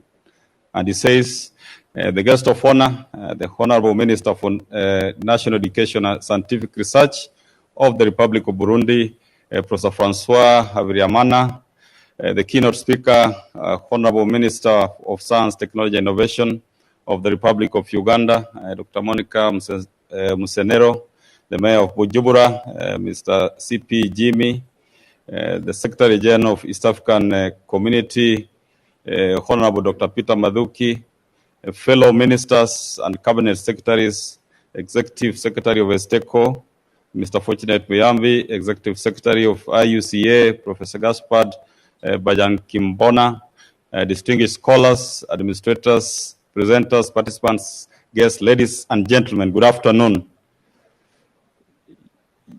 I am pleased to be with you here during, this is the, I'm reading word verbatim from the speech by our minister, which I believe responds to the talk by the chief guest and the keynote speaker. I am pleased to be with you here during the ministerial panel discussion session on the role of science, technology, and innovation in East African community regional integration and socio-economic development in the face of COVID-19 pandemic. From the onset, allow me to thank STECO leadership and partners most sincerely for organizing a truly befitting conference that reflects on the current realities occasioned by COVID-19 pandemic.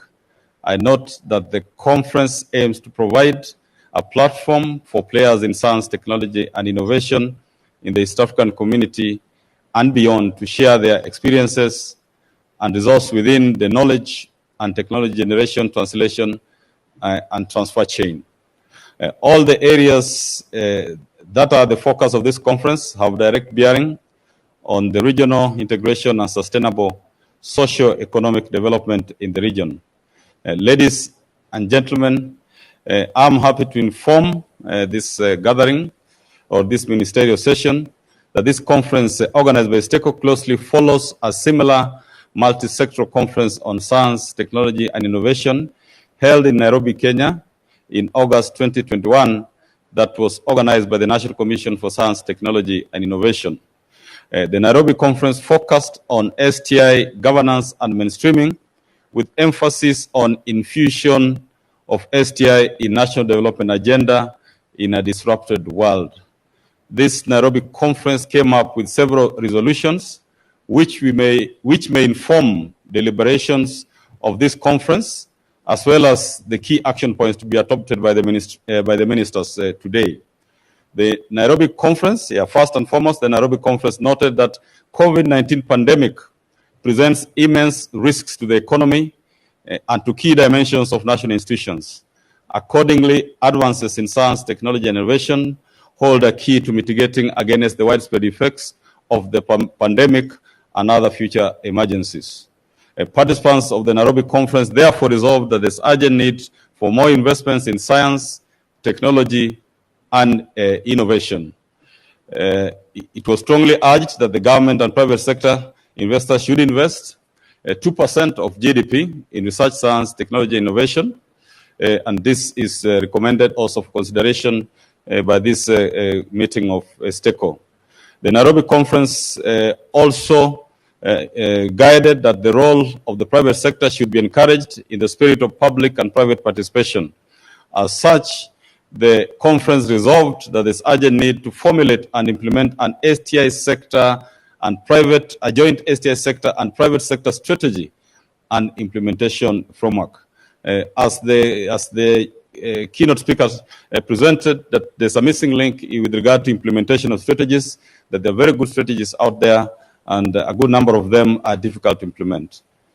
The Nairobi conference also observed that there's need to strengthen the teaching of science, analytics, and technology education at all levels, as well as problem-based learning at the university level, all geared towards fast-tracking the ongoing implementation of competency-based curriculum in Kenya. The Nairobi conference also reiterated that the STI sector should promote innovation, technology transfer, and commercialization from R&D investments. The conference therefore resolved that there's need for institutions to establish science and technology parks, centers of excellence, innovation hubs, and incubation hubs and accelerators in the universities, research institutions, and counties in line or in tune with identified priorities in scientific, technological, and innovation activities. It was also recommended that universities in the 21st century should transform themselves into entrepreneurial universities, where the focus is on the creation of spin-off companies or licensing of intellectual property assets. Ladies and gentlemen, as it comes to nears the conclusion, our minister says that this conference presents a significant opportunity to renew and reinvigorate our friendship, partnerships, and thoughts within the East African region. In Kenya, we are taking deliberate, knowledge-based, and innovation-led measures to mitigate the effects of COVID-19 pandemic through reallocation of resources to support technology and innovation advancements, as is evidenced by our steady Global Innovation Index rankings, including the 2021 rankings. Ladies and gentlemen, the East African community has a budding youth population that is energized and willing to come up with innovative ventures that will boost the competitiveness of our manufacturing sectors. Accordingly, there is need to place youth innovation ventures as a top priority for support in collaboration with learning institutions, the industry, the civil society, partners, and the public. The time has now come to develop a technology-based and innovation-driven East African community master plan for now and future generations, taking cognizance that other global economies have adopted science, technology, and innovation as the center of their security, public safety, and growth strategies. To this end, Kenya has taken a bold step during this financial year by incorporating a performance target for ministries, departments, and state agencies on the mainstreaming of science, technology, and innovation in their functions, programs, and projects. The ministries, departments, and agencies in Kenya are, through this target, required or expected to ensure adequate investments in R&D activities and also in research infrastructure that are aligned to the National Research Priorities Framework, which Kenya has already developed. We urge other partner states to explore and implement the same, and Kenya will continue rolling out progressive policies to promote science, technology, and innovation. Accordingly, Kenya has made a commitment. I think this is right from the top. I think our president has made a commitment to invest up to 2% of its annual national budget in research and innovation, which is in line with our national development programs. As I conclude, allow me to express our high expectations as regards the implementation of the final action points of this conference that will be adopted by the ministerial session. Kenya also keenly looks forward to the realization of the stake of mandate as captured in the East African Treaty. Thank you very much, Professor George Magoha, Minister for Education, Kenya government. Thank you.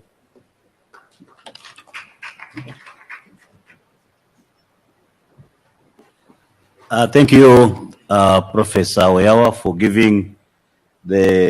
representing the Minister of Education, Republic of Kenya. We are now under we are going to discuss one question for each panelist.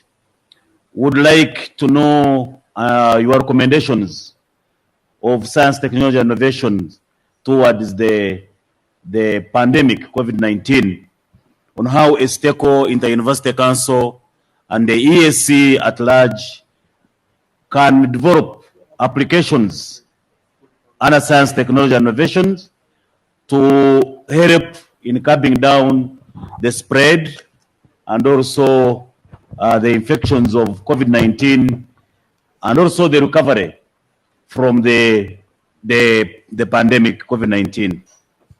I will start from Honorable Monica Musenero.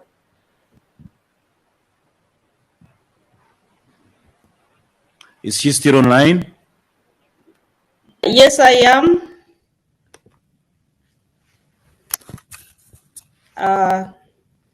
Thank you very much.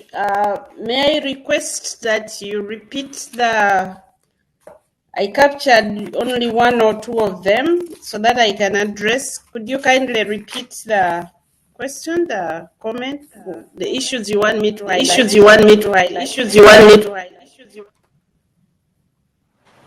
Honorable, we are requesting you to give us the ways of how STECO and the Inter-University Council and also EAC at large, how we can use science, technology, and innovation to curb down the infections, also the recovery from the COVID-19 pandemic in the EAC.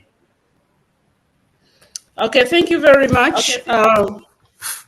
First of all, we all know that the performance in terms of COVID in our communities has not been purely based on what we know, what we have applied. Our communities have risen to the occasion many times. In my country, they are using a lot of concoctions and their own, and actually the recovery rates are quite good. So we needed to spare time and look into what our communities have done, scientifically isolate those positive interventions that have been community generated and begin to package them, because much as we have solutions technically, our access to the magic solutions of vaccines, and they are going to be challenged for a while. So doing a compendium and compiling really what have our communities done. Most of our countries, we've gone through 1, 2, 3 phases.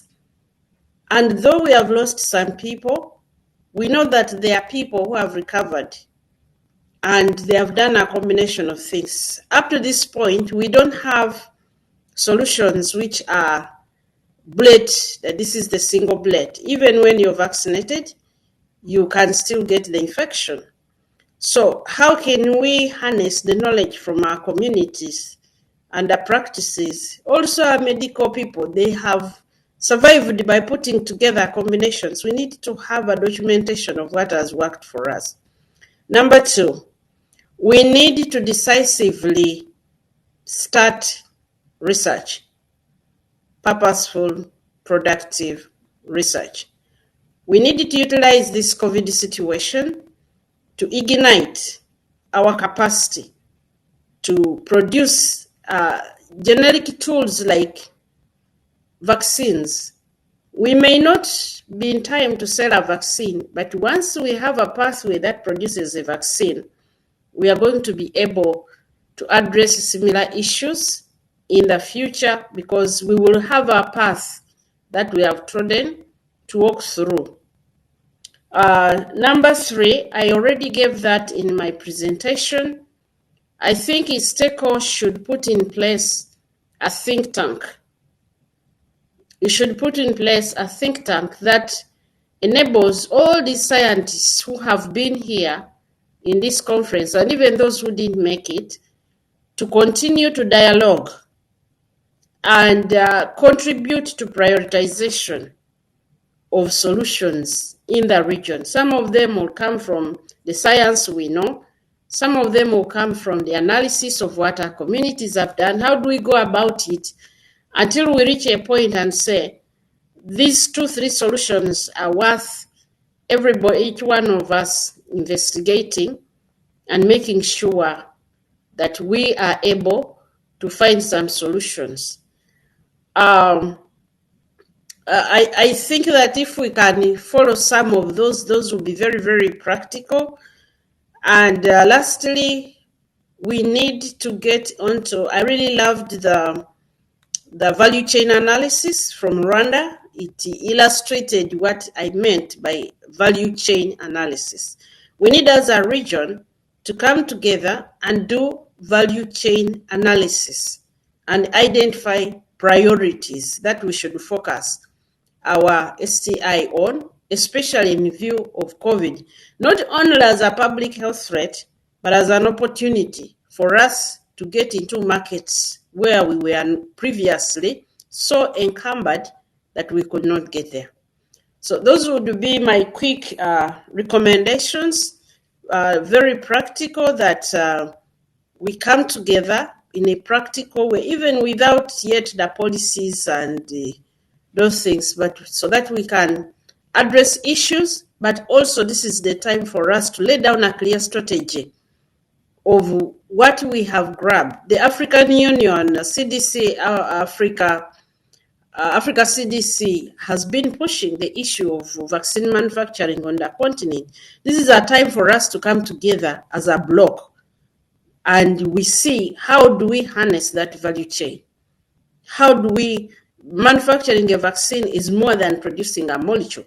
How do we harness that value chain as an East Africa bloc so that we all participate together and we benefit, we'll be more able to benefit if we work together. Thank you very much.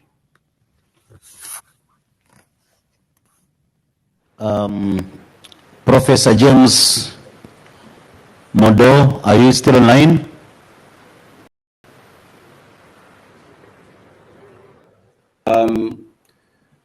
Of course, maybe I can pose a question to Honorable DSG. What has been done? What has been done at the EAC level, the Secretariat, in terms of COVID-19 recovery? We understand there is a recovery plan of COVID-19, a strategy for EAC. What has been implemented at the regional level towards COVID-19 pandemic? Thank you. Thank you, Executive Secretary. Let me say that, first of all, COVID came as a surprise. No institutions were prepared for that. At the regional level, we have put in place a regional coordination committee on COVID, which has put in place even guidelines considering what was happening at partner state level, capturing what was working well and what was challenging, then produced what we call regional facilitation guidelines on trade to help free movement of trucks, drivers throughout the community during the period where we had been suffering from the lockdowns. But it was important to facilitate the trade so that this could move forward. But the other element is that we have an East African Health Research Commission, which is based here in Bujumbura. And this commission was also requested to do kind of research at regional level to find out which could be the best way to move forward. And also to try to find out, while we were suffering from COVID at that time, to find out if maybe could we have had, even before COVID, some kind of similar challenges so that we can build on. So this was one tentative of trying to find out how best we can address, let's say, the situation. But I wish to highlight also the fact that it was important for ministers in charge of health, ministers in charge of East African Community Affairs, ministers of transport, ministers of industry, to come together to discuss and try to find out how we can harmonize our processes at partner state level, but also at regional level. This meeting actually have taken place, and also a consultative summit to think together towards finding a common approach of addressing the challenges we are facing. So from this regional meeting,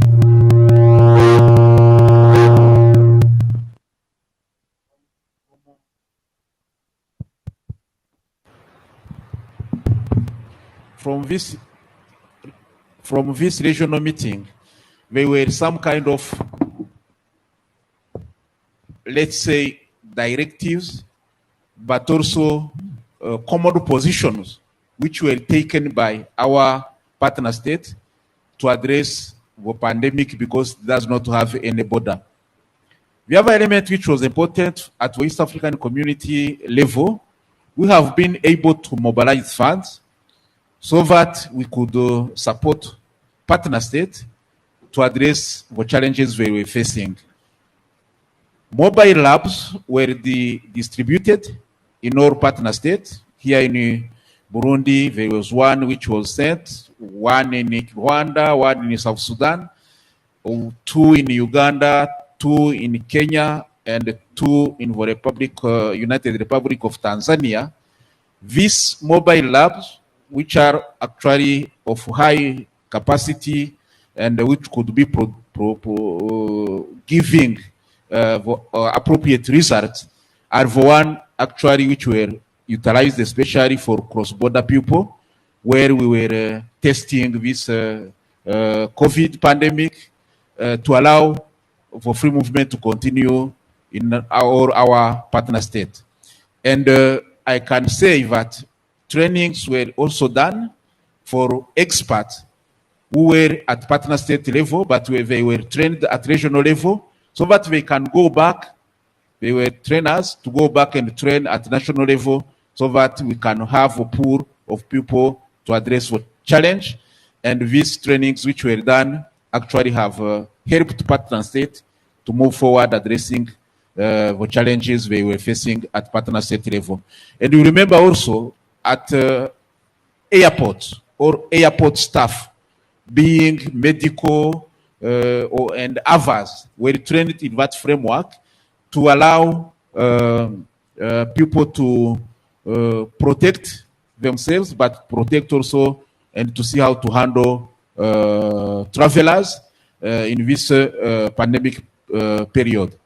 All airport staff in East African community were trained by AMREF, working together with KASOA in Uganda, under actually for support from EAC, mobilized the fund from different partners, including Germany and also the African Development Bank. We have also been able to train, let's say, staff at ground borders or our 16 borders to train people there so that they can know how to handle travelers throughout these borders. So these are kind of activities which were done in addition to sensitization, especially at airports and also at border post, ground border post, to support partner state in this move of actually finding kind of preventive measures against this COVID period. We have also now developed an East African community pass to ease movement cross-border, and this is going together with certifying laboratories which has to test throughout the community to build trust so that this issue of multiple testing of COVID can be reduced in the community. And we have also been pushing for harmonization of fees which were taxed for COVID test, and this trend actually has helped a bit. It is not 100% harmonized, but it has actually brought some partner states at the same range so that travelers could be having less costs while testing for COVID. So I wish to highlight that it is important actually to work together as an institution like the East African Science and Technology Commission, Inter-University Council for East Africa, the East Africa Health Research Commission, among us, so that actually, while you are moving forward, it's important you have common activities, common research programs to ensure we are not duplicating what others are doing, and we ensure also exchange of information and communication and awareness creation, so that actually we can be more efficient, building on synergies among our different institutions. So this is to highlight a few, and I thank you. Thank you, Honorable Christopher Bazivamu. Is Professor James online? I am online. Hello, can I proceed? How do you see science and technology innovations in?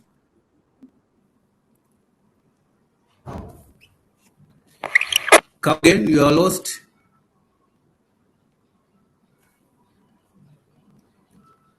Focusing on the infection within the academia.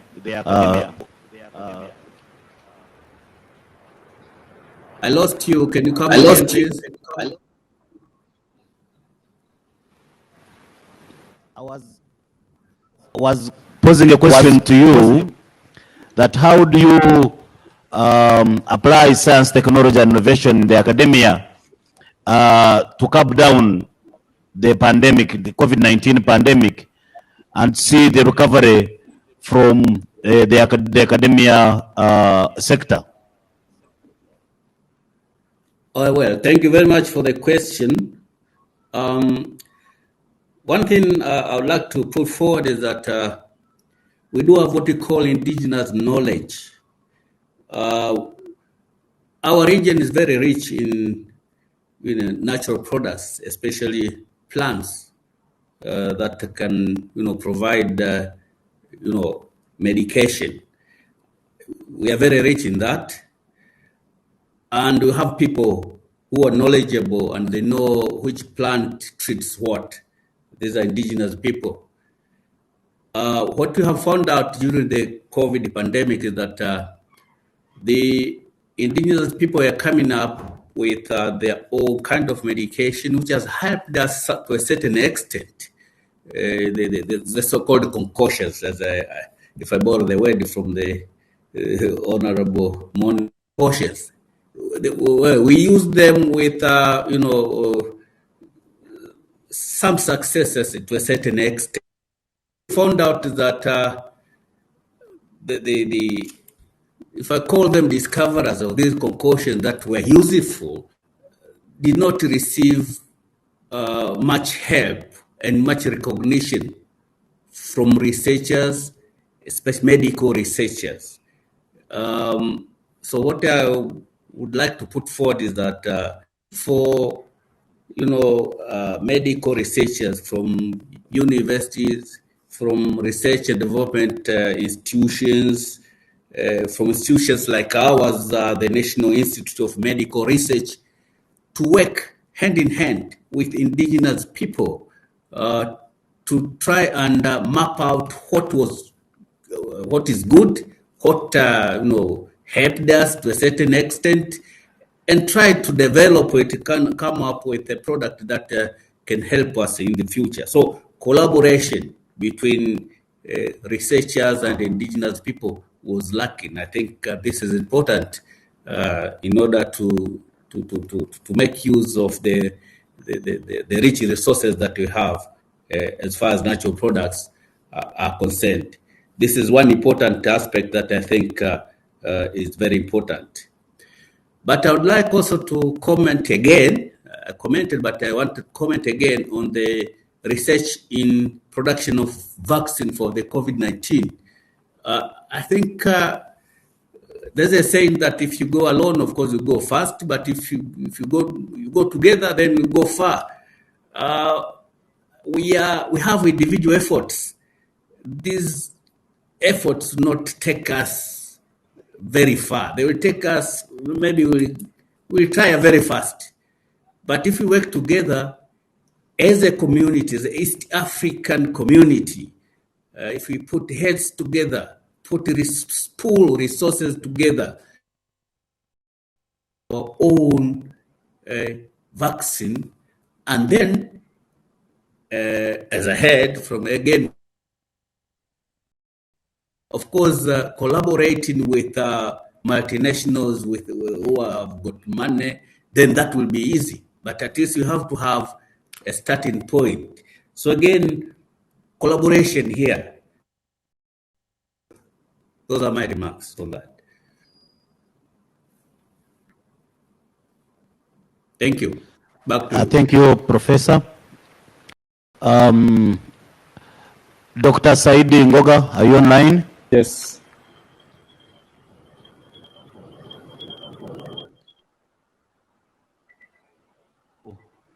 Out of your experience of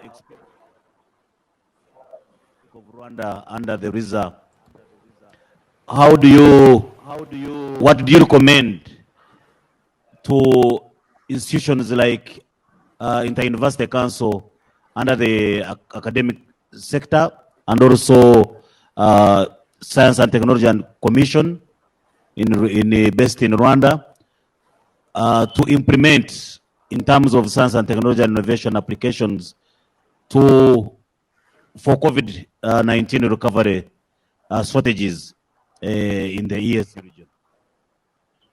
Thank you.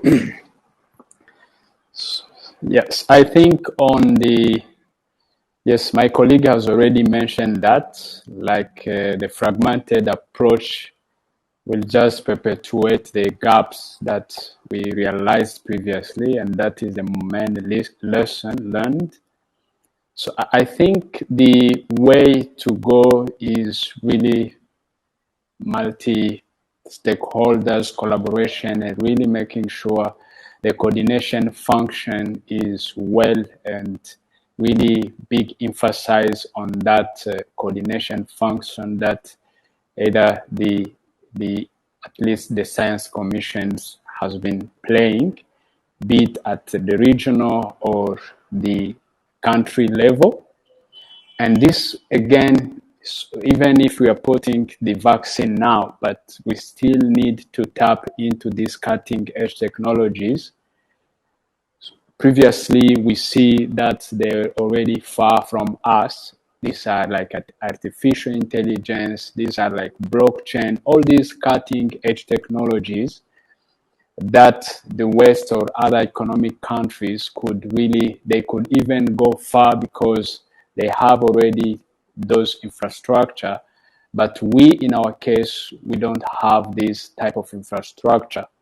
Here I'm talking about the computational powers.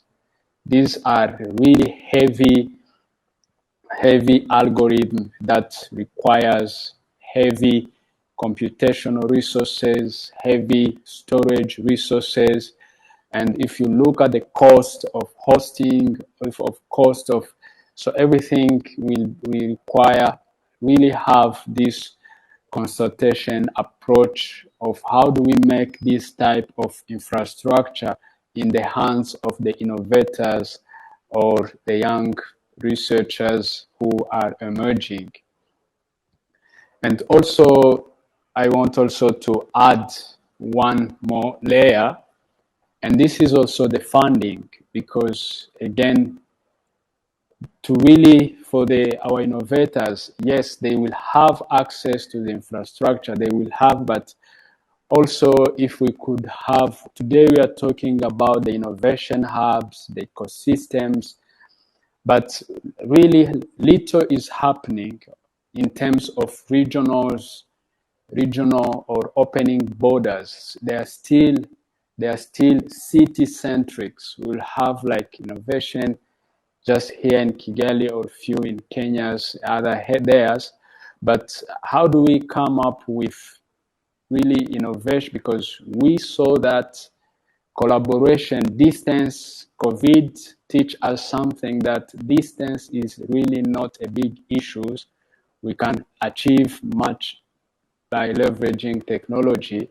And this regional collaboration, having regional platforms, community of practice. Let's say we are talking about the AI community. Are we talking about regional AI or blockchain communities of practice? So how do we leverage this coordination function and make sure that we create also platform for collaboration and make sure that we can channel resources, be it finance, opening the market for this startup and innovation. So these are just some of the thoughts I had. Thank you.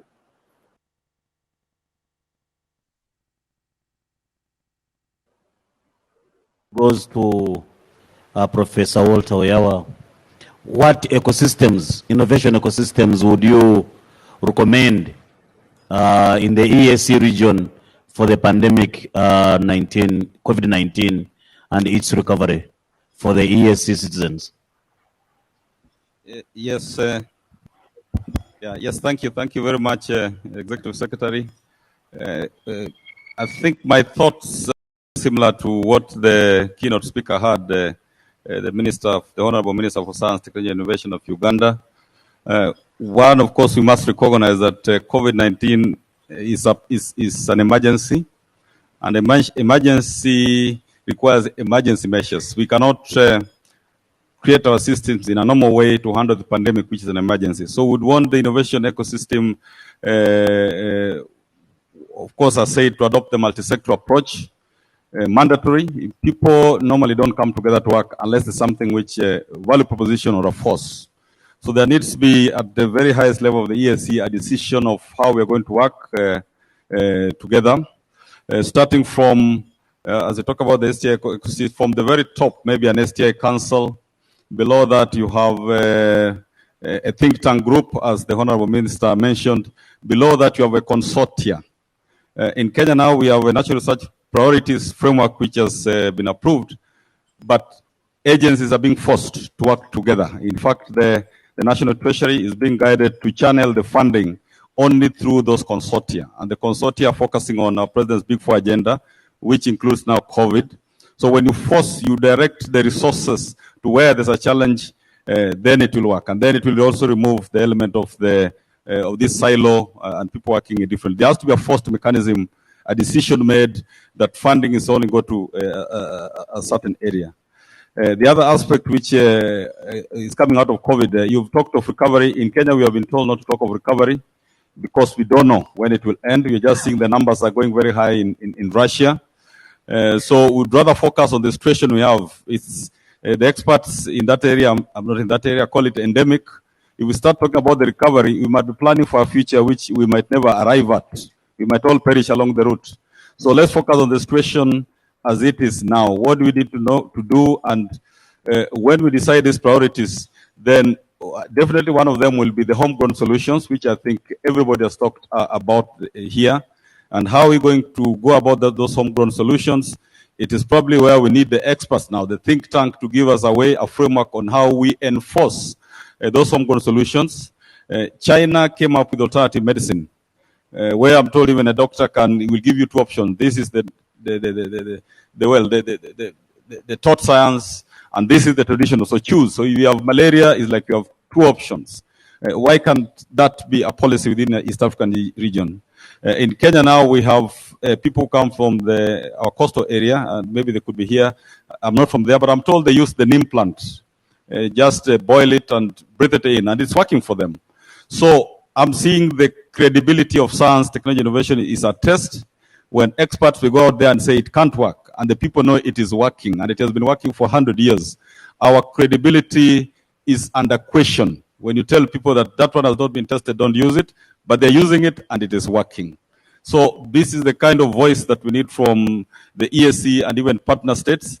We know homegrown solutions which have worked. How do they bring them on board? We need a group of 100 people sitting together and just documenting and say, this works, and then the science can follow. The documentation of the in-depth science can follow. The other aspect which I want to shout loud also to us gathering here to stake is, I don't know whether it's only in my country only, but also East African region, the issue of mental health is coming up very strongly. I don't know whether it's a side effect of the economy or the COVID itself. It's a serious one. There are increased cases of suicide. There are increased cases. I don't know whether you have considered that increased cases of suicide, especially even from members of our security forces. The stress is too much, and also members of the health practitioners. The last person I thought would be willing to take their life are doctors, but it's actually happening. And these are the critical areas. If doctors feel so stressed, what about you and me? So the elements of mental health within that broader thing becomes very important. The issues of how the COVID is affecting family setup, their families, husbands trying to strangle wives, wives trying to strangle their husbands. We might not see it as COVID, but it's COVID related. So there's the broader aspects of COVID. But at the end of it, it's an emergency.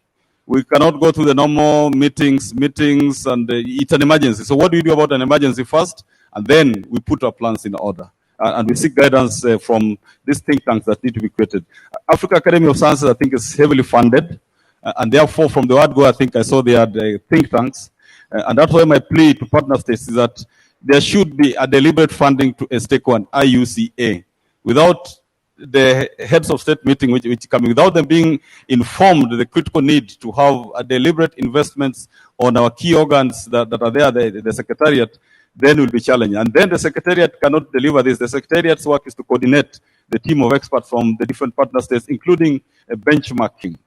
I would really urge that we take emergency measures on this. Thank you. Thank you, Professor Oyawa. We are coming to the end of this session.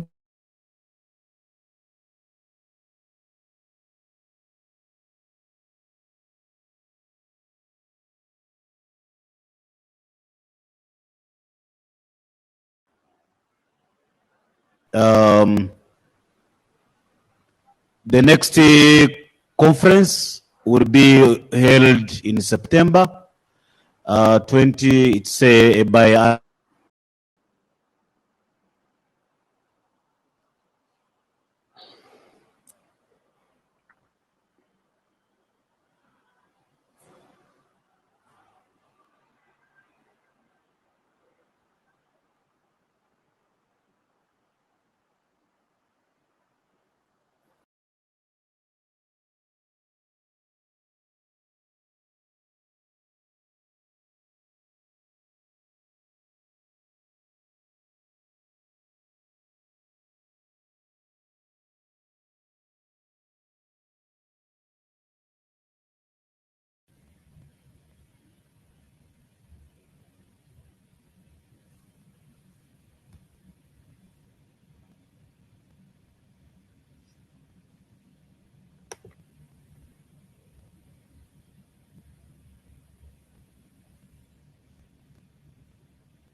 It just ended.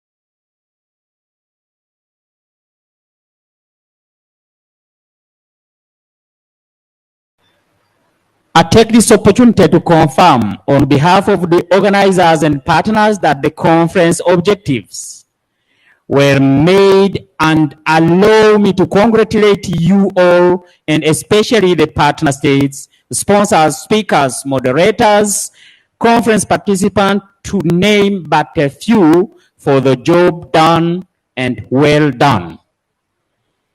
Ladies and gentlemen, the 3-day sessions of this conference are done with more than 52 esteemed speakers gave us the confirmation that innovation is now taking center stage in the planning and management of development in the East African region. However, while I'm not intending to make a summary of the conference that was done by the General Rapporteur, allow me to make a brief summary of observations I have picked from keynote speakers and from this last session. One, while countries in East African community have established National Council and Commission for Science and Technology, the National Innovation System coordination is not as active as it may be expected. STI data for policy planning and development and utilization is not readily available at country level, apart from the initiatives from World Bank, UNESCO, and other international organizations. Budget for development of science, technology, and innovation is still very low, leading to low investment in research and development. Allow me here to come back to the recommendation from the Minister of Science, Technology, and Innovation, Republic of Uganda, who challenged researchers that we should first show on the ground, from the few we are getting as funding, what are we doing so far? Science, technology, and innovation are developing and proliferating faster than ever before, and have become new theaters of international competition. Linkages between academia, public and private actors at national, regional, and even at international level is to be emphasized. Here, I will come back to the last comment from the ministerial session, where we are challenged to come back to indigenous knowledge, to apply this knowledge, and maybe go to the level of having, as China did, the alternative medicine for this particular pandemic today, but for any emergency, being it in health or in any other area that can emerge from now. Governments around the world have now recognized and internalized the fact that economic development, the economic development to general well-being of its people and cross-border collaboration integration are largely dependent on its development and the use of science and technology and innovation as a major driver. And the COVID-19 has presented us with unfettered prospect for countries and institutions to increase investment in research, science and technology and innovation, and for the betterment of society. Here we have also been recommended that we should adopt an effective communication, because communication is lacking, and the communication on research is still an issue. These and the other observations made implies that we need to develop a rigorous system that will contribute to the realization of ultimate goal of developing innovation-driven, infrastructure-enabled, and inclusive economic transformation characterized by deep participation, particularly by small and medium enterprise in regional and global production network and global value chains. Honorable Ministers, ladies and gentlemen, as you are all aware, an innovation ecosystem rests on three important pillars, namely creative ideas, translation of ideas into solution, and connecting the various players, including ideas generators, innovative translators of the idea, investors, and the society as a whole. Each one of these and others closely linked to STI ecosystem are playing a pivotal role in keeping the innovation ecosystem healthy and robust. Let me take this opportunity to urge you all to keep the fire burning by sustaining the interaction you have had during these 3 days, stay in Bujumbura, and virtually through our online platform. It is through such network that the integration agenda may be realized, and that common problems affecting our region may be solved through a network of scientific and collaborative networks.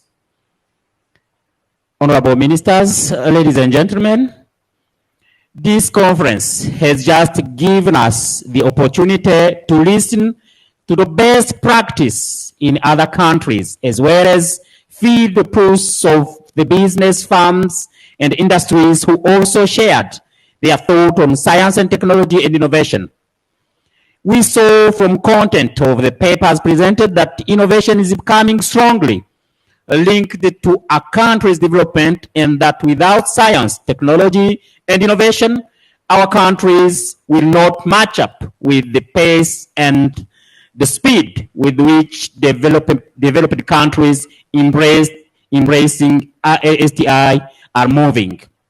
However, as evidenced from the presentation of the level of expenditure and utilization of STI for economic activities, it is obvious that without deliberate efforts to support the use of STI, our effort to join the rest of the world in the fourth industrial revolution and beyond will be doomed. Let me therefore take this opportunity to challenge researchers and all of us and our stakeholders to work together towards the realization of the big dream of making STI at the center of our efforts to transform the economy and the livelihood of the people of the East African community by expanding our financial and human resources support. Honorable Ministers, ladies and gentlemen, as emphasized in the last 3 days of the conference, the private sector is not only the consumer of innovation and the research outputs, but also an important partner in the identification of problems and formulation of concrete and relevant solutions. At this particular point, I would like to take this opportunity to call on the private sector industry to sustain and expand our partnership in bringing about meaningful change to our country by pursuing innovation aggressively. To all stakeholders who participate in this conference, I want to inform you that your discussion have been enlightening, and we see the need to work towards being more competitive in the new landscape. with the new sectors that we are now embracing the world, like data science, artificial intelligence, and machine learning, among others. The application of emerging technologies will be further discussed more lengthily in our upcoming activities, and we shall definitely be guided by what you shared from your presentations and discussions here. Ladies and gentlemen, as observed by several speakers, COVID-19 pandemic has tested the global knowledge and technology robustness. In Africa, our limited capacity to develop both treatment and preventive measures, including the manufacturing and the use of vaccines, present clear evidence that Africa must re-evaluate our system, the capacity to deal with global pandemic with the view of enhancing our agility and adaptability to manage and recover from current and future pandemic. It is evidence from the presentations and discussions we had during the 3 days that there is a lot of research and innovation developed in Africa that may be put into use to solve and address emerging challenges, including global pandemics. However, for this to happen, we must enhance our ability to communicate and build rigorous network among researchers and innovators in the region. Without effective communication and network, our ability to respond to emerging and global challenges will be compromised, and as a result, our role and responsibility as scientists will not be manifested. In other words, we must build a network of communication to build appropriate vision and understanding in the complex environment we are in. Ladies and gentlemen, this conference has adopted quite a number of critical recommendations for STI development in the region. Let me take this opportunity to assure partner states and other stakeholders that Inter-University Council for East Africa and our partner ISTECO will endeavor to put recommendations made in this conference into specific action through our respective strategic plans and annual action plans. And I'm optimistic that with your support, the recommended action will be realized and reported back during the third STI conference.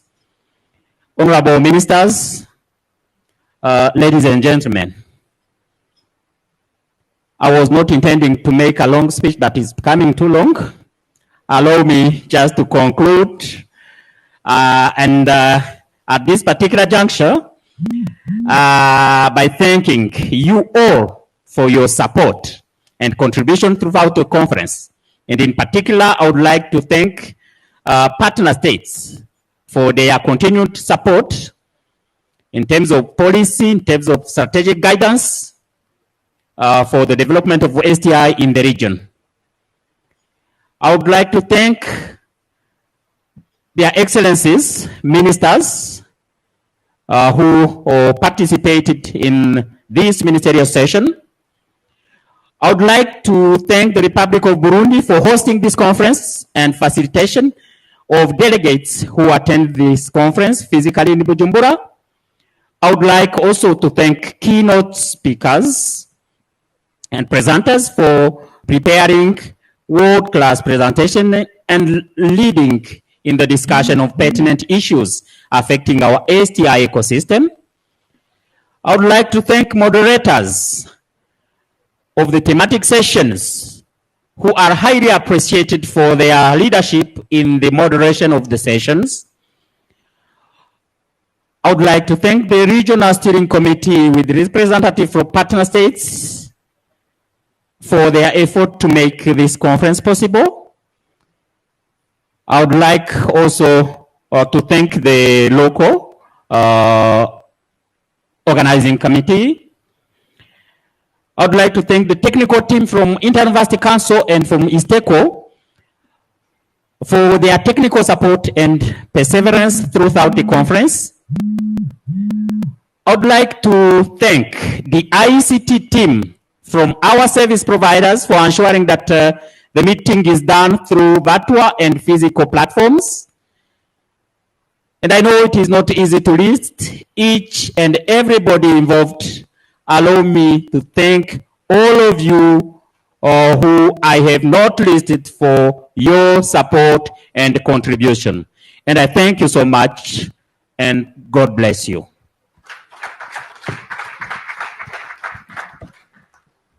Thank you, Prof. I now invite Honorable DSG to give his closing remarks. Thank you. Thank you once again. Honorable guest of honor, honorable ministers, and dear participants or protocols observed,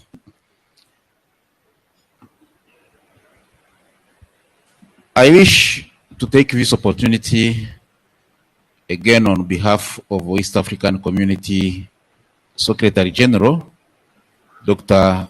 Peter Matuki, to thank you all for the time, actually, the valuable time you have availed to participate in this very important conference on STI and its role in our socio-economic development in East Africa. In my opening remarks, I highlighted the goal of the East African Community integration process, which is to widen and deepen economic, political, social, and cultural integration in order to improve the quality of life of the people of East Africa through increased competitiveness, value-added production, trade, and investment. The conference, in its 3 days, has shown and actually emphasized once again the role and importance of science, technology, and innovation towards achieving this goal of the East African Community integration process. Honorable Chair and guest of honor, honorable guest of honor, honorable ministers, and dear participants, as I listened to the various presentations and discussions, and as I have visited the various exhibition booths outside there, I observed that the region is steadily making positive steps towards realizing the dream of a community through STI development and application in all the key sectors of the regional economy.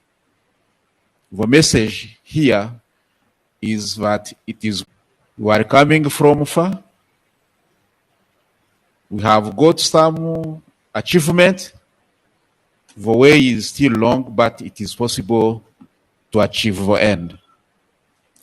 I am humbled by the work each partner state is doing in this sector, science, technology, and innovation, and the focused nature of the interventions that are geared towards offering practical solutions, and especially homegrown solutions to challenges of the citizens of the East African Community region.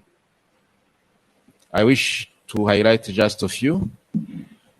Allow me, as I have highlighted also the importance of agriculture and food security in the region, to cite the needs actually to enhance enrichment of indigenous food varieties to combat, for instance, malnutrition among children in vulnerable communities. This is a fact, but it is only an example. Under the health and well-being, this has been highlighted again this afternoon, that it is important to consider indigenous knowledge and technologies in tackling emerging diseases, including COVID and other pandemic. And this is also possible. This time around, we are everywhere in the world talking about climate change. And the East African community has already started facing the impact, and especially the negative impacts of climate change. And we think with science and technology and innovation, it's important actually to focus on that. And it is possible also towards sustainable use of resources to satisfy the needs of the current generation without compromising the benefits for prosperity. Working together, we can achieve. Guest of honor, sir, I can attest to avert efforts of partner states in pursuing their commitment to promote cooperation in the development of science and technology within the community, as presented by councils or commissions of science and technology. And you have some evidence, like joint establishment and support of scientific and technological research and of institutions in the various disciplines of science and technology, like the creation of a conducive environment for the promotion of science and technology within the community, including also bringing on board the private sector. And these are only some few examples, but we have actually to keep on pushing so that we can have better and more achievement.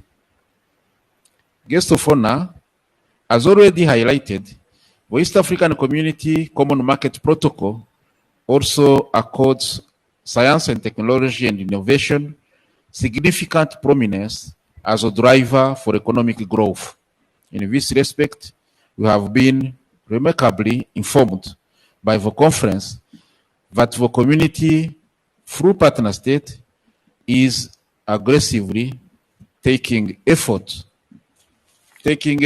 to disseminate the results of activities in research, technological development, and demonstration programs.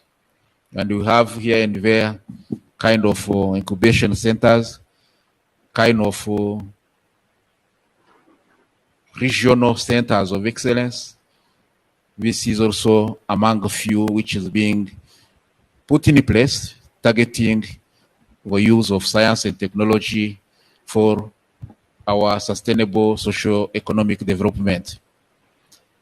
Convening this second STI conference has been very valuable in promoting the achievement of regional integration and socio-economic development of the East African community.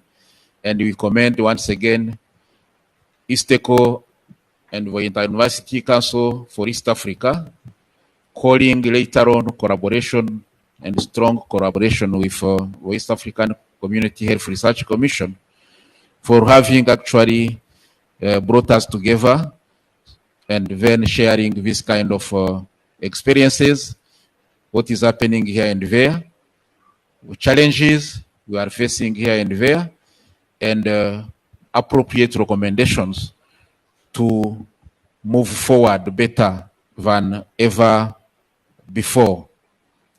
I wish actually to commend every one of you for having got time to be together. And I, once again, on behalf of the East African Community Secretary General, Dr. Peter Matuki, and North African Community Fraternity, I extend my sincere appreciation for you all, and we commit our contribution as East African Community Secretariat to help wherever it is possible and to support wherever it is needed so that we go to better and more better results in this common journey we are in together. Guest of honor, honorable ministers, ladies and gentlemen, I wish to conclude here by thanking the government of Burundi for having accepted to host this conference, and we appreciate the cordial welcome and hospitality we have been enjoying from the first day of arrival up to now. And we have no doubt it will continue until you have left this beautiful city of Bujumbura.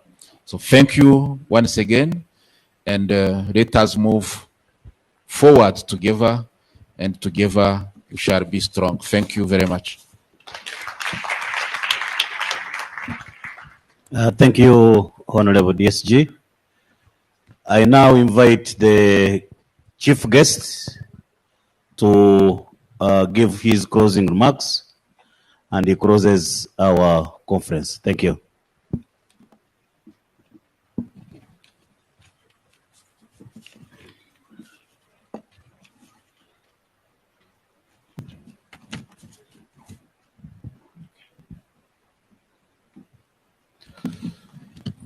Honorable Ministers responsible for science and technology, East African Community Partner States, Honorable Deputy Secretary General, East African Community, Social and Reproductive Sectors, Dr. Christophe Bazivamo, Executive Secretary, Inter-University Council for East Africa, Executive Secretary, East African Science and Technology Commission, ladies and gentlemen, Head of Higher Education and Research Institution, Chairperson of Burundi National Commission for Science, Technology and Innovation, ladies and gentlemen, researchers and innovators, distinguished guests, distinguished experts, ladies and gentlemen in your respective capacities, good evening. On behalf of Professor Francois Havyarimana, Honorable Minister for National Education and Scientific Research of the Republic of Burundi, and on my own behalf, in my capacity as the Executive Secretary, National Commission for Science, Technology and Innovation, Burundi, it is my pleasure to proceed to the closing of these 3 days regional conference, which took place at Bujumbura, Burundi, between the 27th and 29th of October 2021. The second EAC regional STI conference was organized by the East African Science and Technology Commission and the Inter-University Council for East Africa, with support and in collaboration with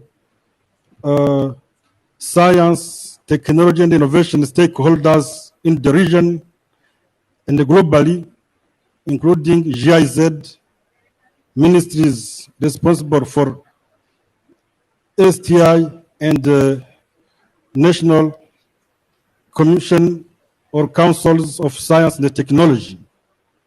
It was attended in a hybrid manner, physically and virtually, by a wide range of participants from national institutions, government ministries, national commissions for STI, and beyond.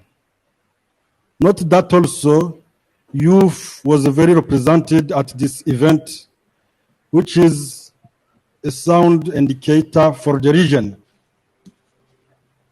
At this level, allow me to recall that the key objective of the regional conference was to provide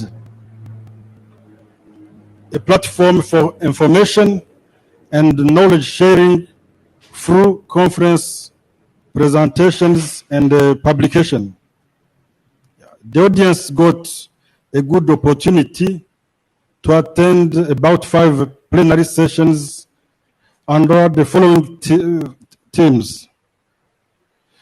Governance of STI for EAC, regional transformation and integration, capacity development in STI for enhanced emergency response in EAC region, contribution of science, technology and innovation to industrialization, innovation and business incubation ecosystems in the region, and STI in the transformation of national productive sectors economies. Parallel sessions were also organized under the following theme and sub-theme, but not limited to the specified areas under the following sub-theme. We have agriculture, food security, and rural development, health and well-being, natural resources and environment, infrastructure, energy and industrial development, ICT, and science, technology, engineering, and mathematics. Interesting that the conference addressed all the critical issues regarding the agenda, and considering that important recommendations and the commitment were made for further follow-up, I wish to congratulate all the participants at this event for their contribution to make this conference a landmark accomplishment for the people of East Africa. We look forward to strengthening our cooperation in the months and years ahead. We are therefore committed to build innovation ecosystems for a sustainable socio-economic development, not only in Burundi, of course, but in all the East African partner states. Honorable Deputy Secretary General, distinguished guests, ladies and gentlemen, before I conclude my speech, I wish, on behalf of Honorable Minister for National Education and Scientific Research of the Republic of Burundi, to express my sincere gratitude to those who facilitated the organization of this high-level conference, namely ISTECO, IUCA, National Council or Commission for STI, JZ, without forgetting the national and regional organizing committees.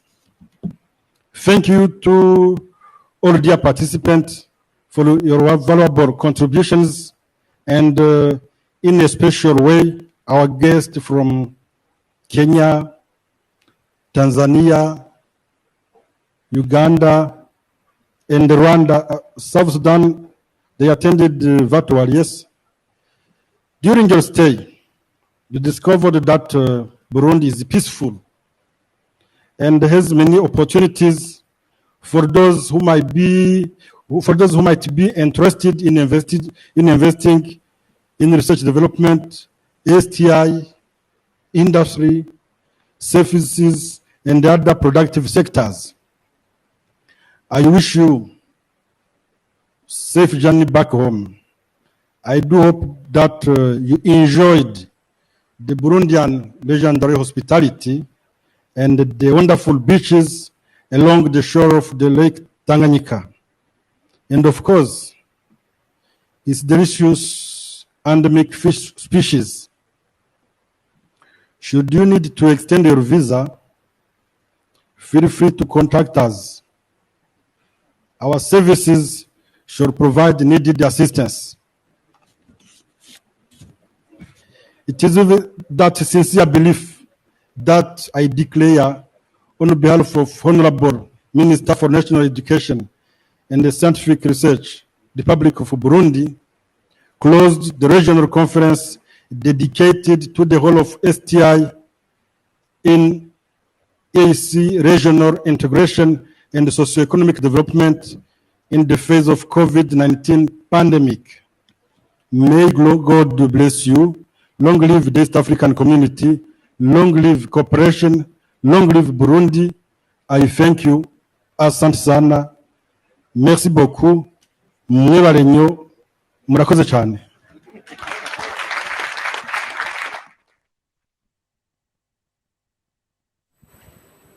When the chief guest closes, no more talking. But I have some few announcements. Esteco, in collaboration with the Inter-University Council, they have organized the cocktail outside the pool table, which starts at 6. Before you go, there is also evening cup of coffee, just on outside there. And again, anybody who has any information, who requests any information, please go to the registration desk. You will be helped. And for those who have not done COVID tests, please do so. And the travel arrangements are also the list of the people who are traveling and need to be dropped. Also, you can also see the ladies at the registration, and also those who request for a visa, as the chief guest has said, to extend, please see him, see the chief guest, and mine is just an appreciation for all of us. This